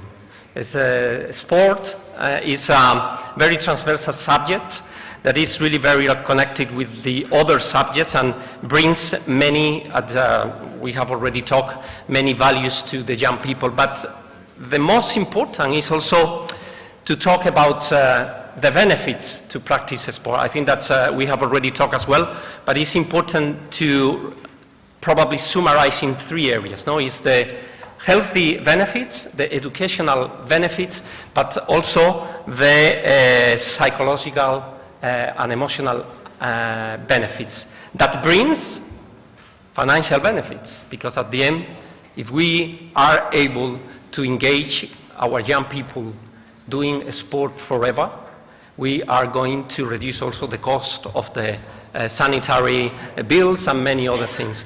So I think that we need to work together definitely to be sure that we can really achieve that goal. And I'm sure that the International Sport Federation and all the governments here are ready to take this challenge and to work together with the International Sport Organization to achieve it. That's right. Thank you so much, Mr. Thank you very much. We are a country of basketball, but we have some young European medalists in badminton. Well, indeed, we are, well, Serbia is really doing like a very inspiring pathway. And I can tell you that it's a showcase because they started from crust 10 years ago, and they are really developing the sport very highly, very smartly, and now I'm sure that very soon everybody will play badminton in Serbia. Thank you. In judo we have world champions, Mr. Mesner, and you can notice that first question is similar for every speaker. Did your organization develop some special programs dedicated to school participants? If so, how did your involvement with school sport athletes influence on your organization? Thank you very much, and good morning to everyone. And I'm also really pleased in the name of the International Judo Federation to be present this morning and to share our experience concerning the sports for children and more specifically judo for children. Just as an introduction, I started judo as a child when I was 4 years old, and the first thing that interested me at that time was to have fun. Because here today we are talking between adults, between grown-ups, and we are talking about values, which is what we want to achieve, our aim, our goal, but we must not forget what the aim and the goal of the children is. And that goal is to have fun, first of all. So all our programs are initially based on creating the environment for the children to have fun, to entertain themselves, and just to be happy, especially at school, because when they're at school, they're sitting all day long doing mathematics, French, sciences, etc., and suddenly we offer them an environment when they can have fun and enjoy themselves, and through that learn values. But if I go to a child and I start to tell him, respect is that, and I put words on it, it's sometimes difficult to explain to a child what it is. What is respect? What is friendship? So through judo, through the activities that we set up, and I will just give you a few examples, we try to create that environment that the children learn by doing. And by learning by doing, then step by step they can integrate, they can embed all those values that we are looking for. So just to give you also a few examples, this year, or up to now, we have signed 60 memorandum of understanding with 60 countries. When I say MOUs, it means with the educational institution, Minister of Education, Minister of Sport, National Olympic Committee, and national federations, because our partner, main partner or actor on the field is always the national federation, because they are our members as an international federation. So it represents roughly 600 schools and more or less 82,000 children that are officially part of a judo in school program. Of course, we're developing that more and more, we're promoting it more and more. We have other countries where an MOU is not signed yet, but is under process. And we hope that in the future we'll have more and more children participating, first of all, to have fun. And that's why also all our coaches on the field are called trainer. So they're not just trainer, they're not just doing entertainment, they're doing both. And through that, we can diffuse the values of our sport. My idea is some programs for parents, because in Serbia, children is not doing sport for fun. They're doing sport for results and careers. I have another question. How can sport organization of sport judo, which is a philosophical, holistic approach in terms of body and mind, contribute in presenting of the sport values in schools? So I started already to answer a little bit the question, just to give you a little bit of background as well. So judo was founded in 1882 in Japan, and initially it was not founded as a sport. It was founded as an educational tool from the very inception of the activity. And Jigoro Kano, the founder of judo, wrote, and it was funny just for the little story, because it was in Japan and he was afraid that somebody would steal his ideas. He was writing everything in English because he was sure that, most of the population or the other people wouldn't understand. So we have all the traces of what he wrote. And he wrote in 1882, he was 22 years old only. So he was a young guy when he founded the sport. He wrote, "I create an activity to develop the physical and mental capacities of the people to create better citizens." Everything is embedded in that sentence. So from the very beginning, before it became even a sport, an Olympic sport, it was an educational tool based on values. And it's part of the DNA of our sports. And it's part of the DNA of all sports, but I can say that from the very inception, it was created to instill values. And that's why, once again, we're trying to do, and we're doing on the field every day with children, is to teach them skills for life. It starts from something very simple. The first thing you learn when you try judo is to learn how to fall down. Because if you learn how to fall down, you're not going to get injured. Then, if you know how to fall down, you will be more safer at school, safer in your life, safer with your friends in the streets. And that's a physical capacity. Then we teach them how to stand up again. Because if you fall down 10 times, you have to stand up 10 times. And through that, once again, by doing and learning by doing, learning by feeling, then you can start working on the values. And those values, the 8 core values of the judo, what we call the judo moral code.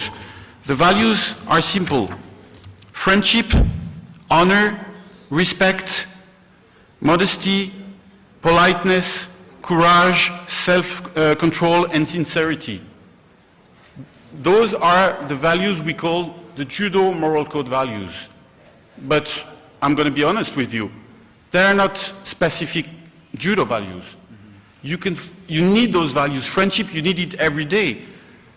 You need to have friends. You need to respect. To teach respect, as I said in my introduction, if I go to a child and I told him, "Oh, respect, is that and this," and the child will look at me and say, "What are you talking about? I don't even understand what you're saying." But if you tell him, you or her, you like the activity, you like to be able to throw your partner and to control and to respect, then you need to start with the bow, which is compulsory in judo.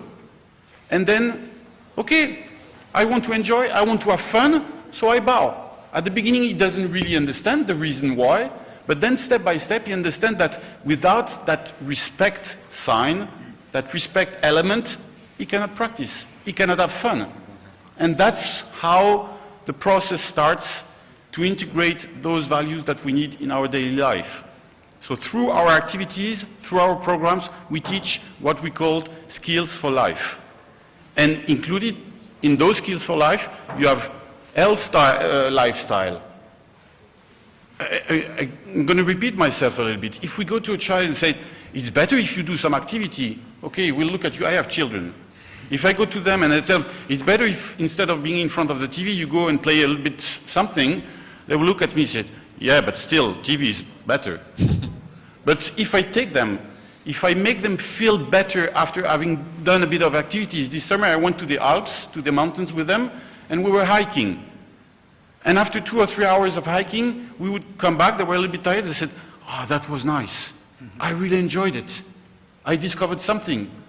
Then I achieved something, I achieved a goal. So once again, through our program, so that's what we're trying to do. Thank you very much, it was very interesting. Mr. Pedro Gama, welcome to you. Did your organization develop special programs dedicated to school participants? If so, how did your involvement with school sports athletes influence your organization? Good morning. First of all, I'd like to say thanks to President Lohan Petrinka for hosting such an amazing event. Very courageous of your institution to host such an important event in such critical and alarming times for humankind, and doing it with responsibility. And I also like to thank Jericho for his fight to host this event. I'm sure it was very challenging. I guess I'm the only one, I'm not sure, but probably I'm the only one who works for an international federation, and I also have a position in the Brazilian Sports Federation. So I can speak from Brazil, from the Brazil side and from the International Federation side. So representing President Lalovic, I have some programs that we have there, a license for youth athletes that provide licenses for youth athletes around the world, especially countries with developing countries with less financial conditions, so they're able to participate in course, seminaries, competitions of the IF. In Brazil, we also have the state federations have resources to host competitions, so that adds schools to the programs and make the movement grow. Under the leadership of President Antonio Ora, for me, one of the main sports administrators, if not only in Brazil, in the world. The man is doing a terrific job revolutionizing school sports in Brazil. He, along with Minister Marcelo Magalhães, also who is a big supporter of Brazilian sports and is responsible for the good results in the Olympic and Paralympic Games. And it's also doing a great job for school sports. I believe Brazil has the potential to be really relevant in school sports, and in the future is bright for school sports in Brazil and in the world. Mm-hmm. And how can a sport organization of a sport, wrestling, which is one of a basic sport, contribute in the development of the healthy lifestyle habits for the school students? And how can a school sport contribute to the development of your sport, wrestling? Yeah, like you said, wrestling is a pretty basic sport. You don't need much apparel. You don't need many equipment to practice. It's one of the first sports for humankind. It's more than 3,000 years of history. I ask the pardon of my track and field friends to say that before running, you don't need to be taught to run, but you need to be taught to wrestle, you know. But either way, it's a natural style, because if you put two animals together, they will wrestle. If you put two kids together, they will push and pull. Yeah. And that's what wrestling is about.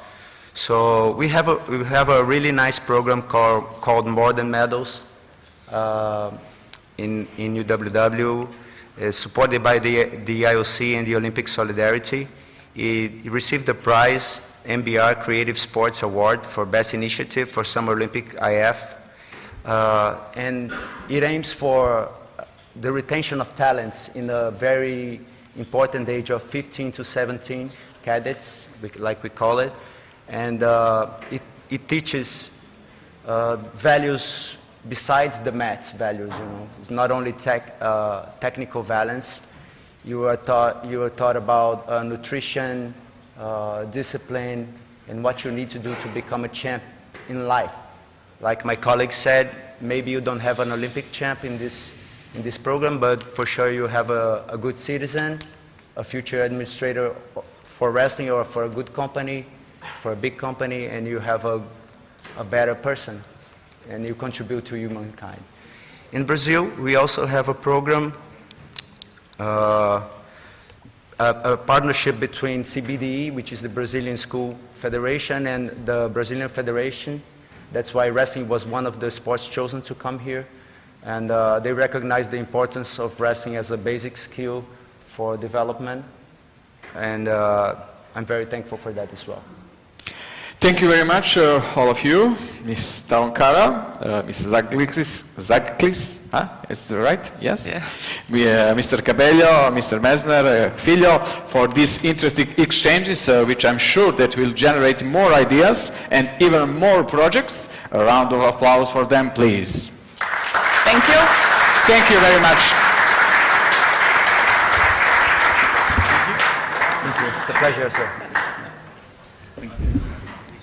First panel is over. Now it's turn for second. Thank you. You can go this way. You can. Thank you so much. Thank you very much. Thank you.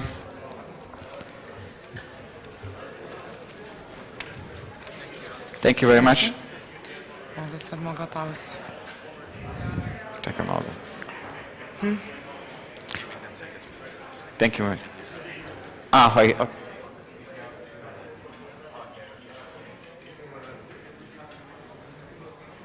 We have special occasion here, please.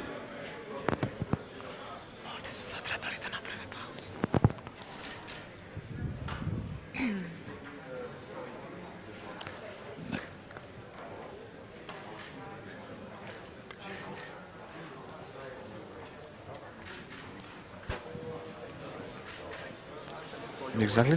Do you want something to speak or something to say? No, just okay. Private. Private.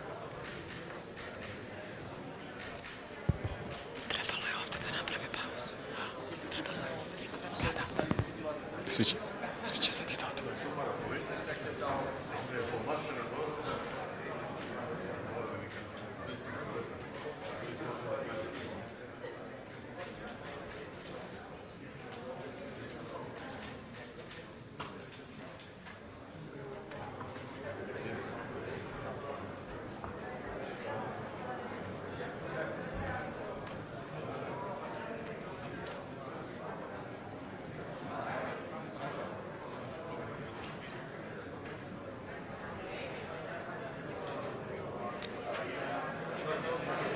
Okay. Okay, please attention. Let's go. Second panel is on the way. For this second panel session, talking healthy habits for youth, we mainly welcome representatives of the host country to present the application in Serbia of health lifestyle policies. Joining them are representatives from the famous sport university, the Foro Italico. Please, more attention, second panel. We are a pleasure to welcome Ms. Jelena Gudelj-Rakic, Institute of Public Health of Serbia. Mr. Milan Pasic, Ministry of Education, Science and Technological Development of Serbia. Mr. Duško Spasovski, Faculty of Medicine, Belgrade. And Ms. Katerina Pesce, University Foro Italico of Rome, Italy. Welcome. Welcome.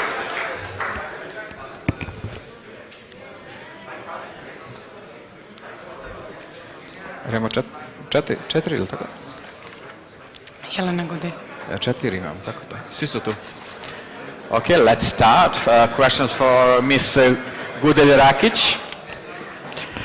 Does your organization have data or some statistic on the quantity or quality of physical activity of the school students? Can you present us those the most interesting data? Good morning, everyone. It's my pleasure to welcome the participants on behalf of the Institute of Public Health of Serbia, Dr. Milan Jovanovic Batut, and I would like to take this opportunity to thank the organizers for inviting us to this important event. We tend to participate in many workshops and different educational activities, spreading the word out about the work and research we do.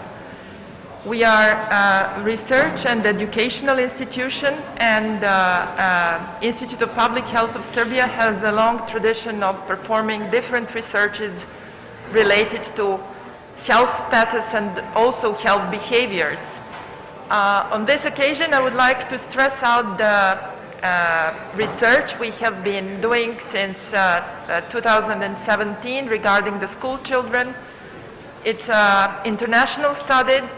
Maybe some of the audience are acquainted with it. It's health behavior in school-age children survey study. We are part of the international family, which has 52 states, and every 4 years we perform, according to the same methodology, research that relates to different health behaviors, including physical activity. Our latest data from 2018 show that about 1/3 of school children aged 11, 13, and 15 years of age engage at least one time per week in physical activity, as recommended by WHO, which equals 60 minutes of physical activity. However, at the same time, 90% of them engage in obligatory physical activity, which is school sports or physical education in primary and secondary schools in Serbia. Also, research shows that boys are definitely more physically active than girls, and outside school hours they engage at least 4 times per week in about 50% of cases in regular physical activity. However, what we note, not only from this study, but also from the research we conduct every 6 years, and that is a health survey we do in the general population, and that includes also population of children which are going to school, is that physical activity declines with age. So the highest percentage of children active is in the age of 7, 10, 11, and then declines. Yes, that's my next question. In your opinion, what is the biggest threats and opportunities in terms of decline in sport activity? Well, this extensive research, which we do in close collaboration with the Ministry of Education, Science and Technological Development and Ministry of Health jointly, also shows different behaviors that actually impact physical activity. Data show that sedentariness is connected to screen time usage. So we have increased screen time in children in the last decade. And for example, our data show that during the working week, around 50% of children spend at least 2 hours with different screens, cell phones, computers, etc., etc. And this percentage increases during weekend time at 70%. So I'm just emphasizing at least 2 hours per day. Many of them, mostly boys, which is interesting because boys are engaged more in physical activity as well, tend to play video games and also use computers for sending mails, searching internet, and communicating with their friends online. So from the public health perspective, because we know that engaging in physical activity at more frequent times during the day, more short bouts of physical activity is beneficial to person's health, especially decreasing cardiovascular risk factors, that decreasing sedentariness connected to screens could be very much beneficial. This COVID year has set us back in that respect, since children were more oriented to learning through screens, so their sitting time increased. So the Institute has a long tradition of different health promotion programs, and physical activity is an important part of them. Every year we have a campaign in May commemorating the World Move Day according to the WHO, World Health Organization. And also we have a close collaboration not only with the Ministry of Education and Ministry of Health, but also with the Faculty of Sports Education. So we do different activities and organize different events in order to promote recreational, not only sports, but recreational physical activity, which would, as one of the previous speakers said, would be fun, interesting, and appealing to children of all ages and all interests. Thank you very much. Before next questions, I would ask to change bottles of water, please. Okay, it's your time. Joe? Can we? Mr. Milan Pasic asks for us, has your organization's statistics on the quality and quantity of physical activities of the school students? Can you present more interesting of them?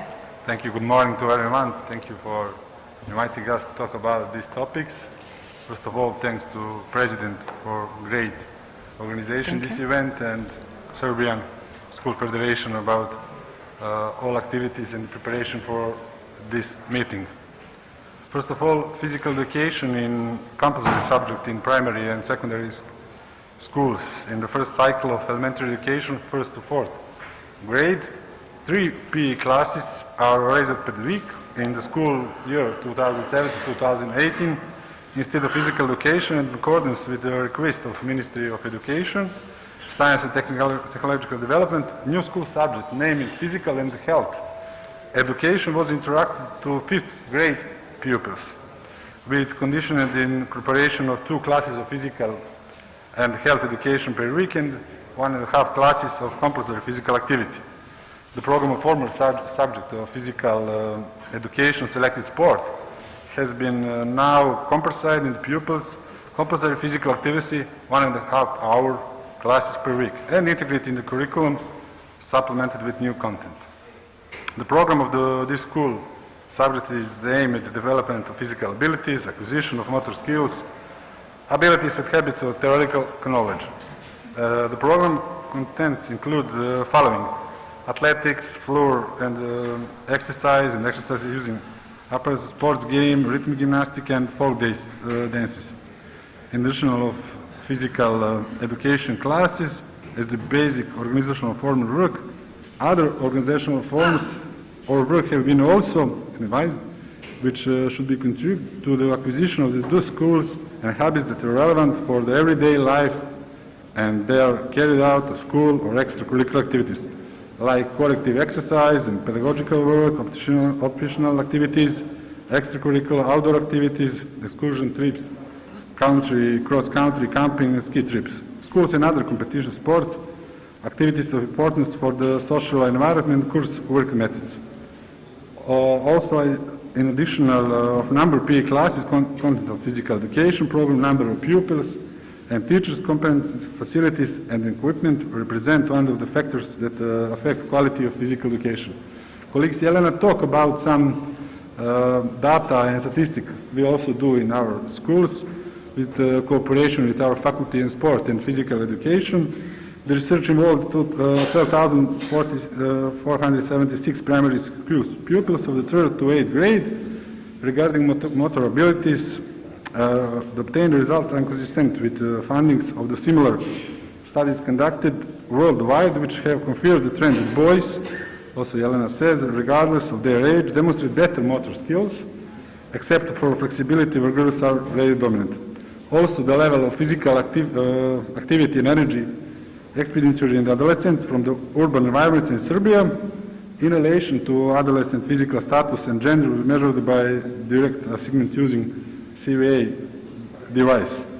The obtained result can indicate that girls were less active than the boys, all physical activity levels. In addition, it was found that girls spent less time in physical activity during weekends and that during working days. Early adolescence is period critical for the giving up physical exercise in pupil, especially girls, and in sense the result have contributed to the better understanding of the difference and occur in boys and girls when it comes to prepare their participation in physical exercise. Should physical education programs or extracurricular school sport activities include dedicated lectures on healthy lifestyle habits and sport values? The concept of physical and now we said health education, including school sports, which has already been pointed out, it's based on the unity teaching and other contents and activities in this area, and the school is implementing. This unity is perspectives for achieving the goal, which is the students improve their physical abilities, motor skills, and knowledge in the field of physical education and health culture, in order to preserve health and apply proper and regular physical exercise in modern living and working conditions. The goal is achieved by achieving the outcomes defined in 3 teaching thematics area: physical ability, motor skills, and physical and health culture. Therefore, the contents refer to healthy lifestyle and habits, as well as sports value, are included in the program that is already part of the program contents. Also, just to say a few things about, in accordance with the strategy of development, education, and upbringing in the Republic of Serbia until 2030, we will work on creating conditions through sport and higher teaching and extracurricular contents. It will contribute to the school becoming on the sports and cultural center and the level. Okay.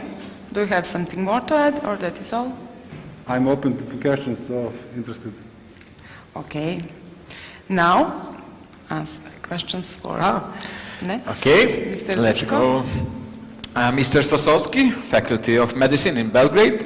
Did your organization develop some special programs dedicated to school participants? First, I want to thank the organizers for the opportunity to be here with you and to discuss this very important topic, important from my point of view. I'm an orthopedic surgeon in the field of pediatric orthopedics.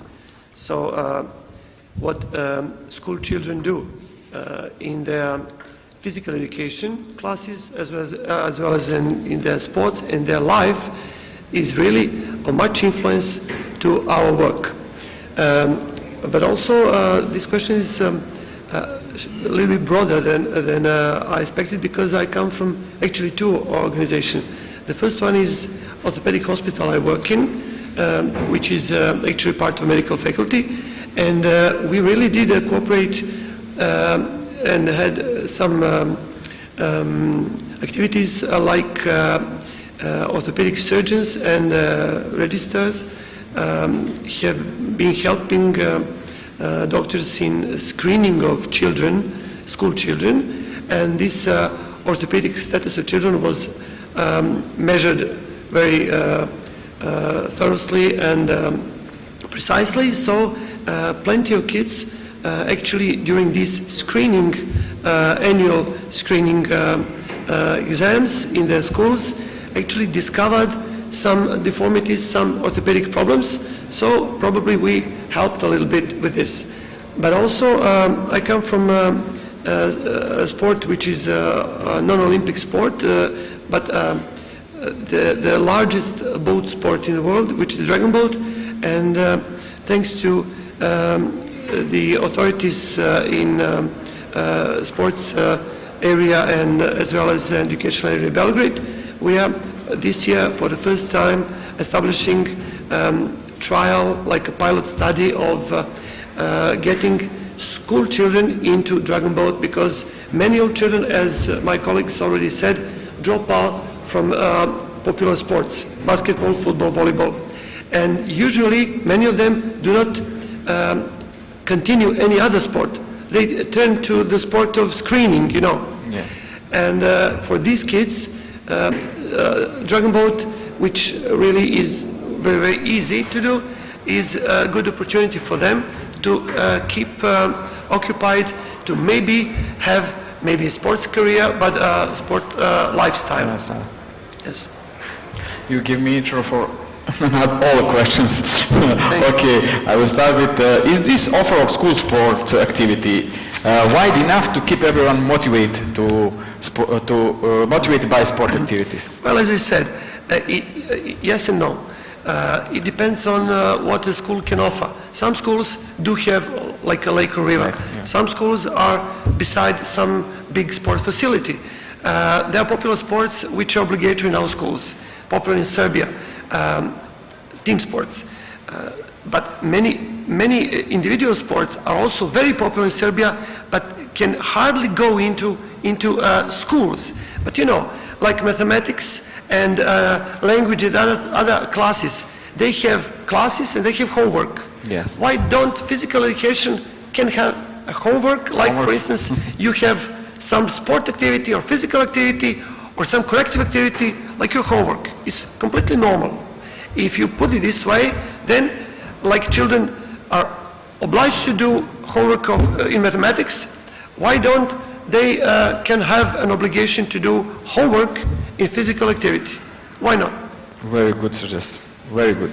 How can the school sport activities influence on the musculoskeletal status of school children? Yeah, well, it is something which is frustrating me for years. I mean, I'm an orthopedic surgeon. When people talk about healthy children, they usually talk about obesity, yes. They talk about blood pressure, and seldom some other diseases which are not usually connected to musculoskeletal system.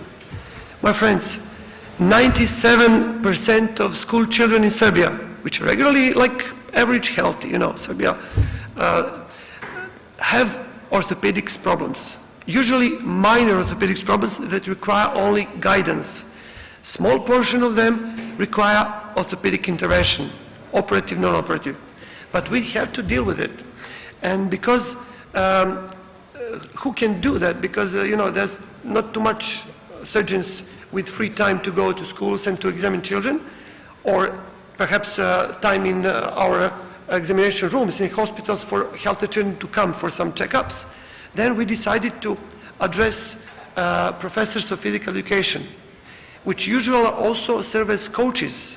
Professor throughout the day works in school. Usually some of them have some clubs to run and children to school and other children come to their clubs. So we developed a computer algorithm which is useful for professors of physical education to use, which actually is based on orthopedic data.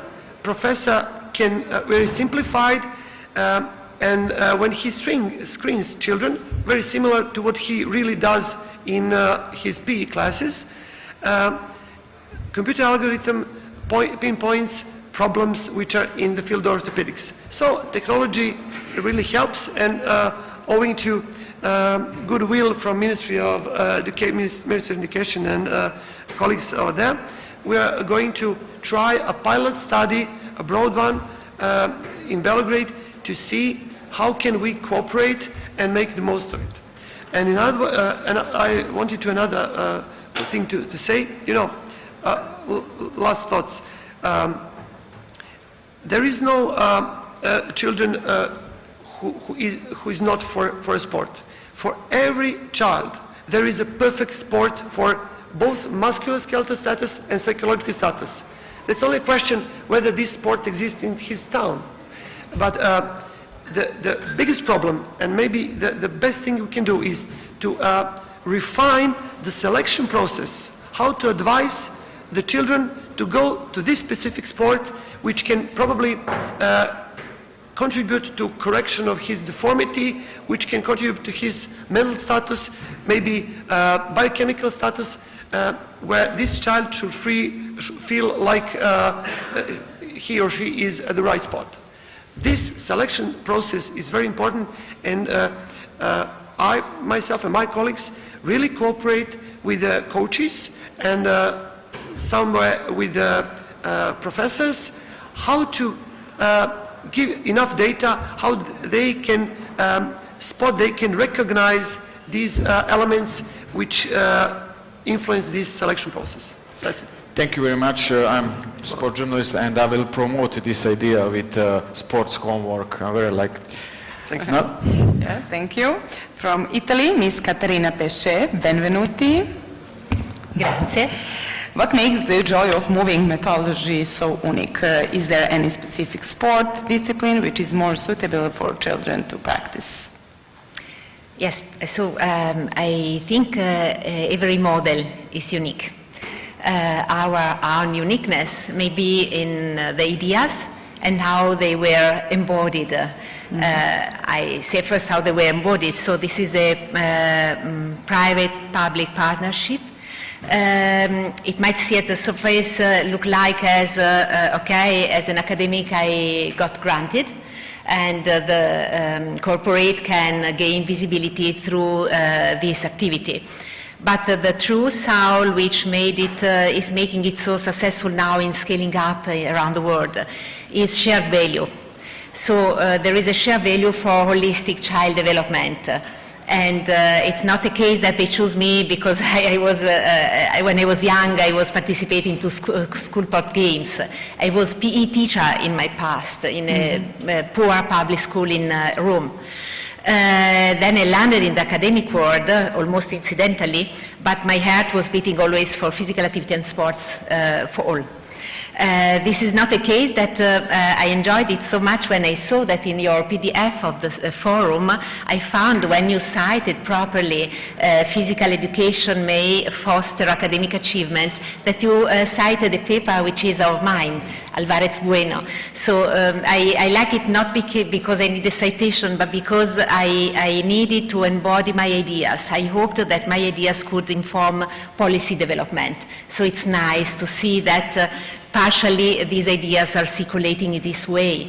And when I was speaking of homework as maths as well as physical activity tailored for the children's need, so I have a nice colleague and friend who wrote a paper written, physical activity and maths are not antagonists. You spoke about physically active learning. I am advisor in a European Erasmus project where we are looking for a core curriculum on physically active learning and how to teach train teachers on that. So the joy of moving back, getting older, I could follow the developments in areas which I started at my origins as physical activity effects on cognition, and particularly those cognitive functions which enable to set goals, solve problems, be successful in school. On the other side, I also belong in a motor development network in which the tension is, so we know the 60 minutes of physical activity. Unfortunately, except very few fortunate countries, the schools cannot cover the 60 minutes of physical activity, even partially vigorous. But what we can do is create physical activity habits also outside the school forever.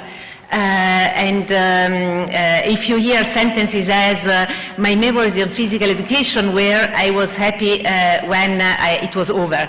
So this is cannot be. It cannot be. So it can also be that my third child, they are now older, but they in the school, the third, he came back and told, Mom, we were punished and we cannot go into the garden in the Brax for 1 month.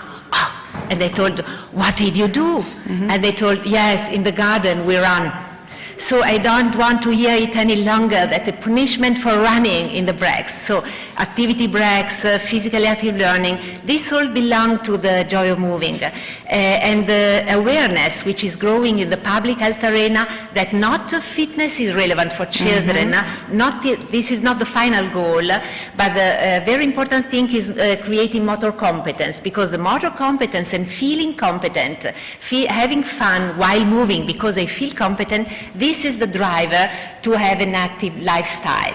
And what better than diversified multi-sports activities to enrich that motor competence, which is the core related to cognitive development, to life skills development, and to physically active habits, and so healthy lives. So in the joy moving, I crossed through physical activity games, which are enjoyable and fun for children, but teachers understand what are the demands in fitness, coordination, cognition, life skills behind the games.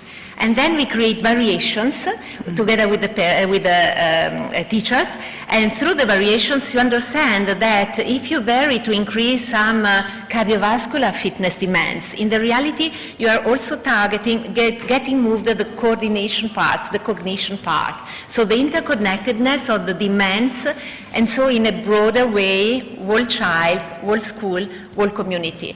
This is the dosage of things. So mentioning a colleague of mine in the American College of Sports Medicine, 6 minutes of what we must enrich. And so UNESCO quality physical activity, and you mentioned high quality physical activity. So I'm glad that we are all moving in this direction through these models. Okay, thank you so much, ladies and gentlemen. You can go this way. Thank you, applause for them. This is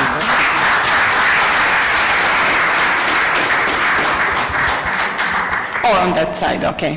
Okay. As we have been able to note, and it goes without saying, policies in terms of the value of sport and good health only make sense if they impact the greatest number of, particularly the youngest. It is important to compare good participants. It is that we welcome Mr. Karim Herida, Ministry of Sport of France. Please.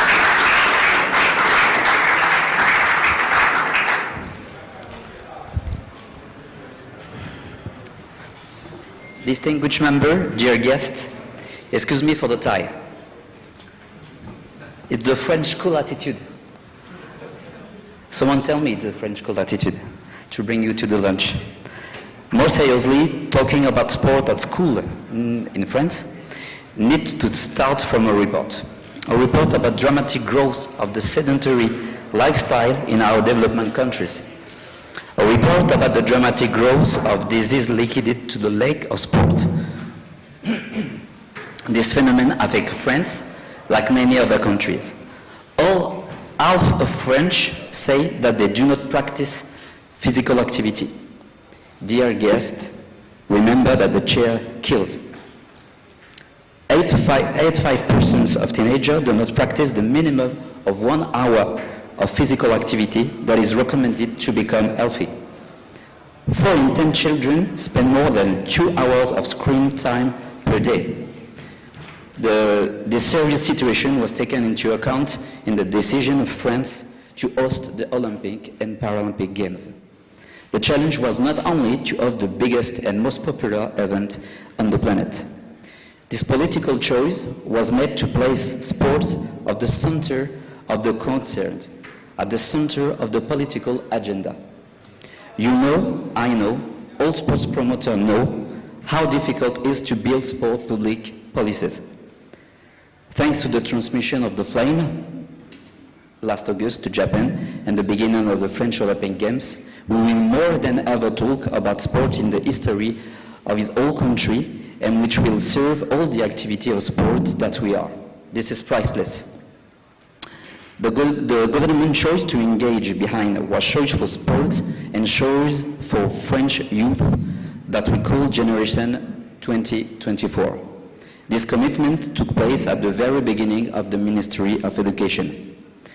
Because more than anything, we believe, like you, that from an early age, sport teaches the pleasure that rewards effort surpassing oneself and maintaining good health. There is no doubt that school is the best place where children can be encouraged to engage in regular physical activity. Aware of this strategic issue, the government has developed several levers by carrying out powerful political policies that I will now illustrate. Since the 7th of July 2020, education, youth and sports have been united under a single ministry. This new context is an opportunity to bring school sports closer to out-of-school sports, with its practice in sport clubs and associations. The ministerial priorities focus on the roadmap, identify 8 keys. Basic knowledge, building through physical activity, such as swimming and cycling for children age 4 to 11. All French young people must now know how to swim and be able to alert in case of problem. 2 points, development and increase in physical activity time of children. For example, the 30 minutes of daily physical activity are implemented in several elementary schools. A second example is the passport measure for the associative sports sector, but it's also a social measure to facilitate the access of underprivileged children and young people to sports. It's the equivalent of 50 euros to 5,400,000 of young French people in order to help them to bear the cost of their club memberships. Creation of a special school subjects about education, sports, practices and culture at General High School. Creation of a professional sports sector. Development of school sports and physical activity for disabled young people. And overall. Now, I would like to share with you why are we convinced that political policies can be implemented through major sporting events. First of all, I would like to talk to you about School Summer Games 2022, which will be held in Normandy in France in May. The School Summer Games are part of the state's commitment to develop the practice of school sports by 2024, and the mobilization of educational committee in favor of civic and sporting values. The School Summer Games 2022 are one of the major international sporting events to be supported by the Ministry of Sports and Education between now and 2024. It's an event at the heart of the legacy of the French Olympic and Paralympic Games. That's why it's also called the Games before the Games. Prepare and involve the youth of Generation 2024 through the young official towards a responsible generation program in partnership with the LOCOG. Is the way to promote school sports and its training system within the Olympic movement. Thanks to the Sports Schools Games training system, the legacy is built ahead of the Olympic and Paralympic Games in Paris. All youth of this generation are mobilized as athletes, but also as volunteers in designing and hosting these games before the games. This is also the opportunity to organize a test event for our young officials, future volunteers. Many areas of expertise, skills, and varied qualities of the 180,000 young officials certified by UNSS during sport events will be demonstrated, for example, during activity and ceremony, such communication and journalism, first aid, translation, eco-responsibility, etc. The prospect of the Olympic Games and Paralympic Games is a strong motivation factor to the young people. Paris 2024 is rich, especially through generation, its education program. It is the result of a joint endeavor with the Ministry of National Education, Youth and Sports, the Sports Movement, School and University Sports Federation, and the Education Committee. Thus, what the government, the regional and local authorities do in choosing the political agenda for sport policies is extremely important because sport is treated as a priority. The Olympic and the Paralympic Games are above all a political translation of the mobilization of all the stakeholders, and it's the conviction that the practice of sports is a care from an early age. Last but not least, I hope you understood the recent power of sport and physical activity from an early years and throughout the school career that we do in France. School has a fundamental role when that school sport represents the major source of physical activity for 80% of children. At the same time, the school summer games are an excellent way to show to the French population and the whole world that the legacy of the Paris 2024 Olympics and Paralympic Games is being built ahead of the event for school sports.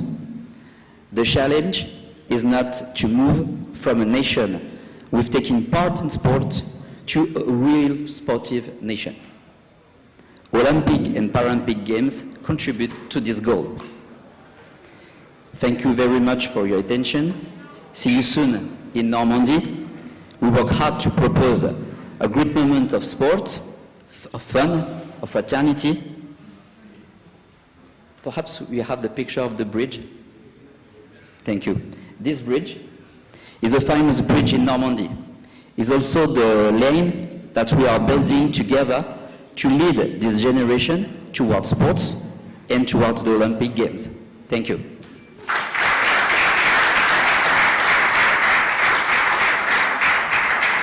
Thank you, Mr. Rida. Now I invite Deputy Minister of Education and Science of Ukraine on stage. Please welcome Mr. Artur Seletsky.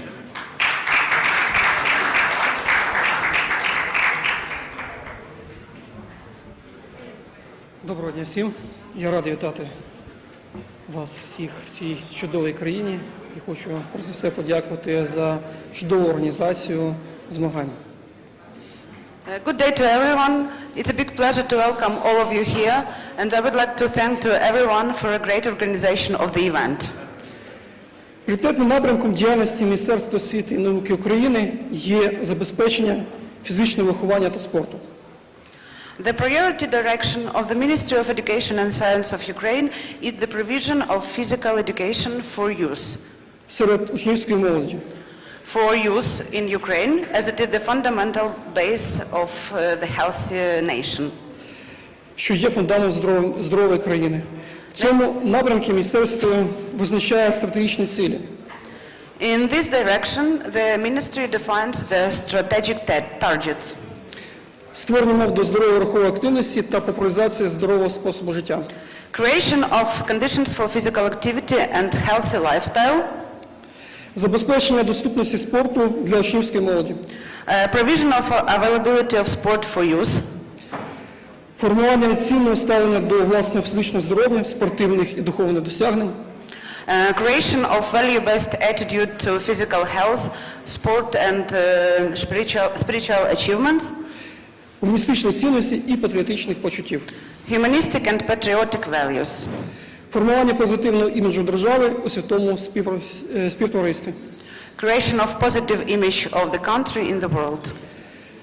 Програма президента України Володимира Зеленського «Здорова Україна».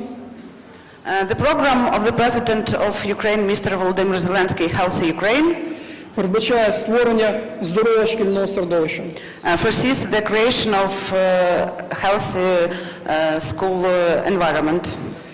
У напрямку розвитку фізичного виховання та спорту in the direction of development of physical education and sport і забезпечення належного рівня рухової активності Міністерства освіти і науки України and provision of proper level of physical activity of Ministry of Education and Science of Ukraine разом із Українською федерацією учнівського спорту together with the Ukrainian Federation of School Sports започатковує нові підходи до проведення цікавих уроків фізичної культури та щоденного спорту.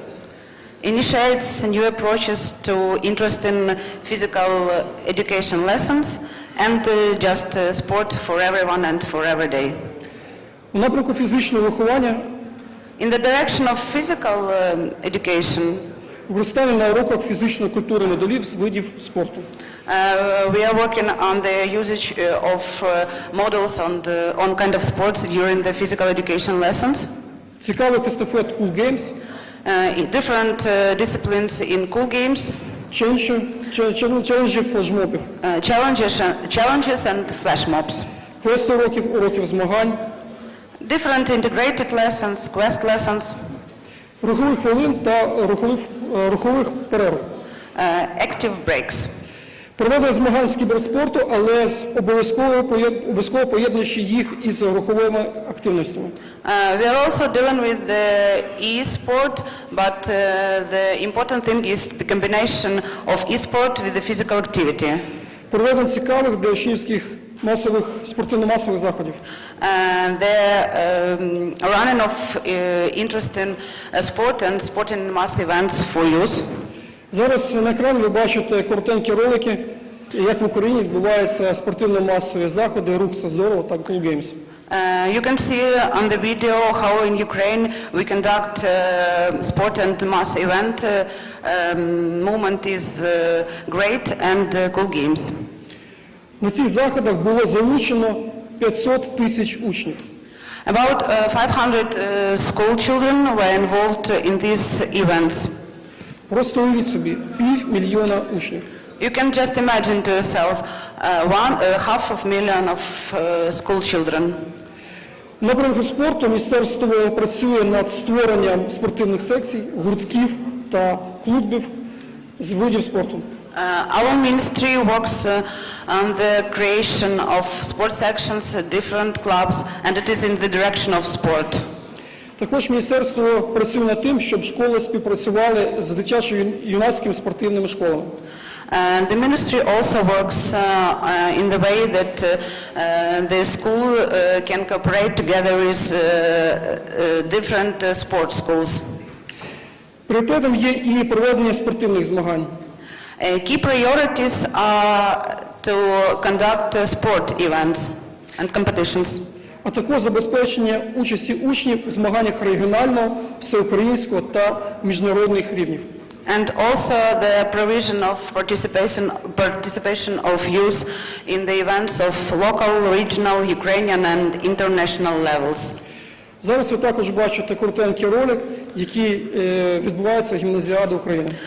On the video you can see a short video with the Gymnasiada of Ukraine.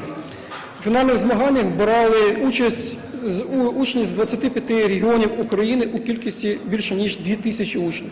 More than 2,000 school children took part in finals from 25 regions of Ukraine. За результатами цих змагань була сформована збірна, яка представляє Україну зараз на Всесвітніх шкільних іграх у Болграді. As a result of these events, we selected a team from Ukraine, which is now here in Belgrade and present Ukraine during U15 Games. На наступному слайді представлена динаміка проведення спортивно-масових та спортивних заходів та залучення учнів до них.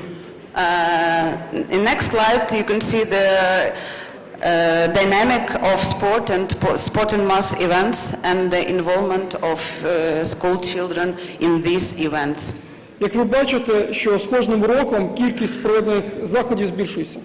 As you can see, every year the number of events are increasing. А також збільшується кількість залучень учнівської молоді. And the number of participants are increasing also. На жаль, у 2020 році та на початку 2021 року через світову пандемію проведення заходів було неможливим. Unfortunately, 2020 and the beginning of 2021, due to global pandemic, made impossible to run all the events. Але на сьогоднішній день ми набираємо потужних обертів. But today we are conducting more and more events. Наступний показник є дуже важливим. Це проведення міжнародних змагань в Україні. Next slide is very important, and this is the conduction of international events in Ukraine. З 2019 року ми започаткували проведення міжнародних змагань в Україні. Since 2019, we initiated the conduction of international events in Ukraine. До яких залучили 14 країн світу. With involvement of 14 countries from the world, all over the world. Ми маємо надію, що цього року карантин не завадить нам провести 3 міжнародні заходи. And we do hope that this year the quarantine will not stop us and we can run and host in Ukraine 3 international events. Також цього року ми подали заявку на проведення у 2023 році в Україні всесвітніх учнівських спортивних ігор до 15 років. And this year we have an ambition plan, and we sent an application for holding in Ukraine in 2023 U15 Games. Велику увагу приділяємо у напрямку залучення вчителів фізичної культури до участі в семінарах та організації спортивно-масових та спортивних заходів. We also pay big attention to involvement of teachers of physical education in different seminars, in organization of sport and mass events, in establishment new and modern physical activities during the physical education lessons. Зараз ви бачите, як ми проводимо теоретичні і практичні семінари для вчителів, де вони отримують інформацію щодо сучасних та новаційних підходів проведення уроків з фізичної культури.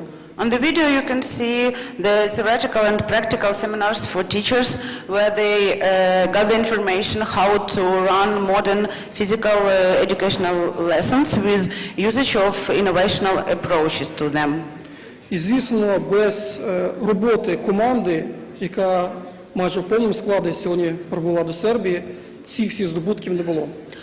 And surely without the team that came almost all team came today in Serbia, and all these results were impossible without it.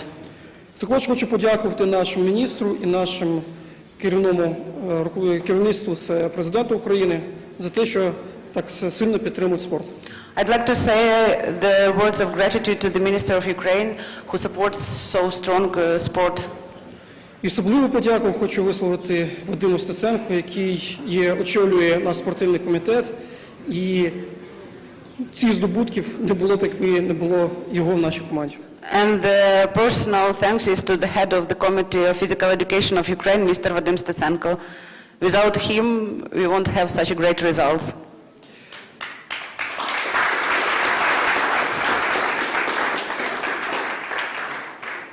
Дякую за увагу. Впевнений, що переможе спорт, переможе здоров'я. Thank you for your attention. I am sure the sport will win. And the health will win. Thank you very much. Thank you. Now I will ask guys to prepare stage for one special moment. By moving towards the end of this forum, which was rich in exchange of ideas and which demonstrate the involvement of sports federation and public authorities for the two themes addressed, we will proceed to more formal moment, but whose symbolism is fully in line with the image of this forum. Indeed, a memorandum of understanding will be signed between International Chess Federation and ISF. It is uncommon to include chess in a multi-sport event, but because it is important for the ISF to integrate all forms of sporting activity into these multi-sport events. For ISF, it is crucial to give the opportunity to school sport athletes, whatever their discipline, is it to meet the most varied number of other athletes. We welcome on the stage Mr. Arkady Dvorkovich, FIDA President, and Mr. Loren Petrinka, ISF President.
Mr. Rokuc, thank you very much.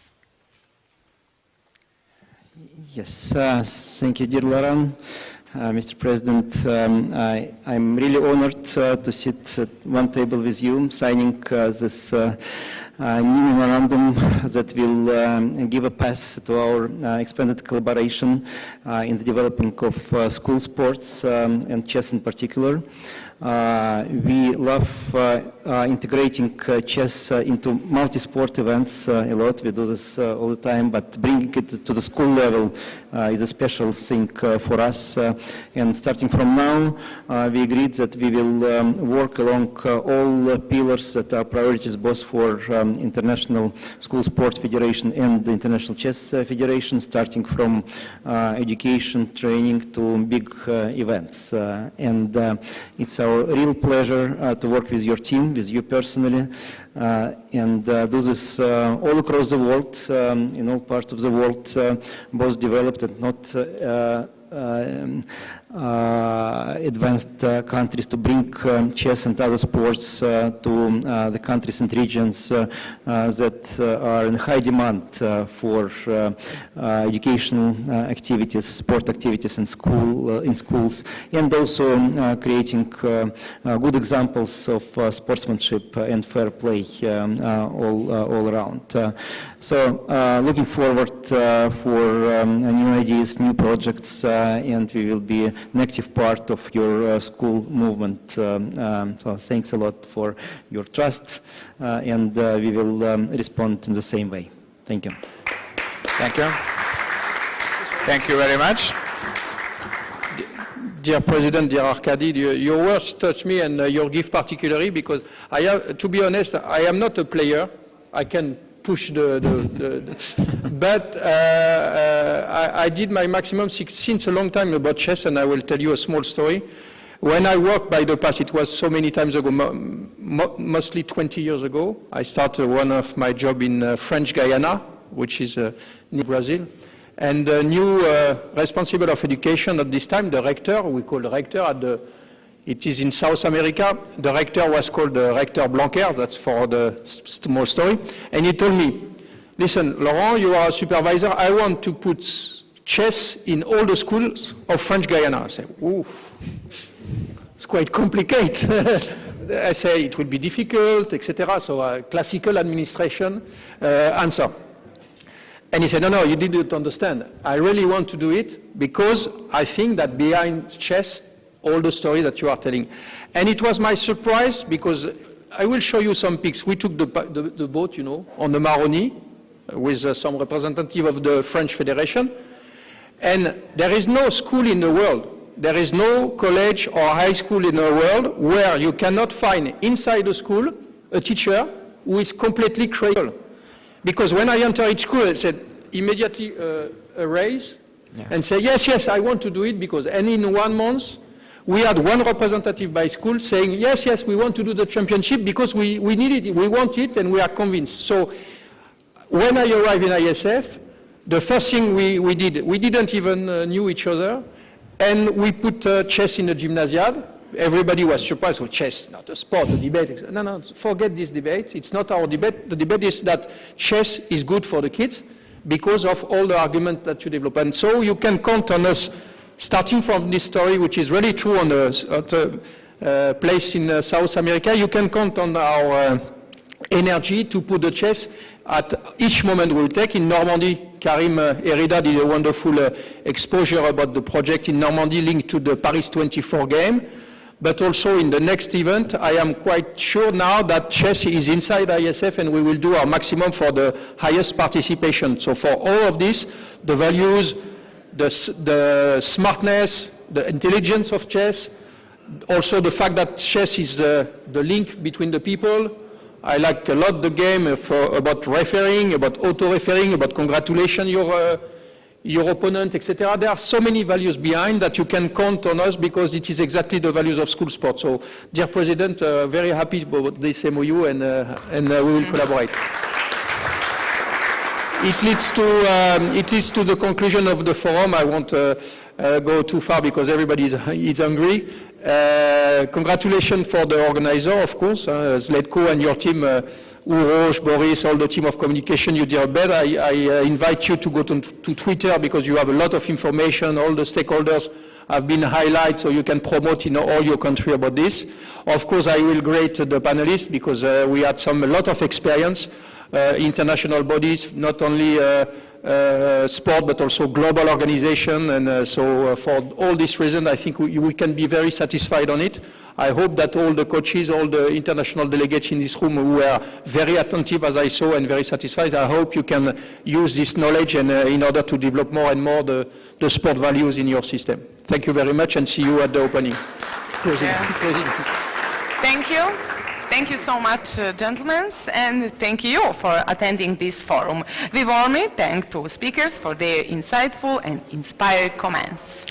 We are sure that you have paved the road which will lead us to strong and long-term cooperation to include the values of sport and healthy behaviors for all, starting with the youngest, thanks to school sport. See you this afternoon for the Be Together ceremony on Calamagnum Fortress, and now we prepare for you some refreshment outside.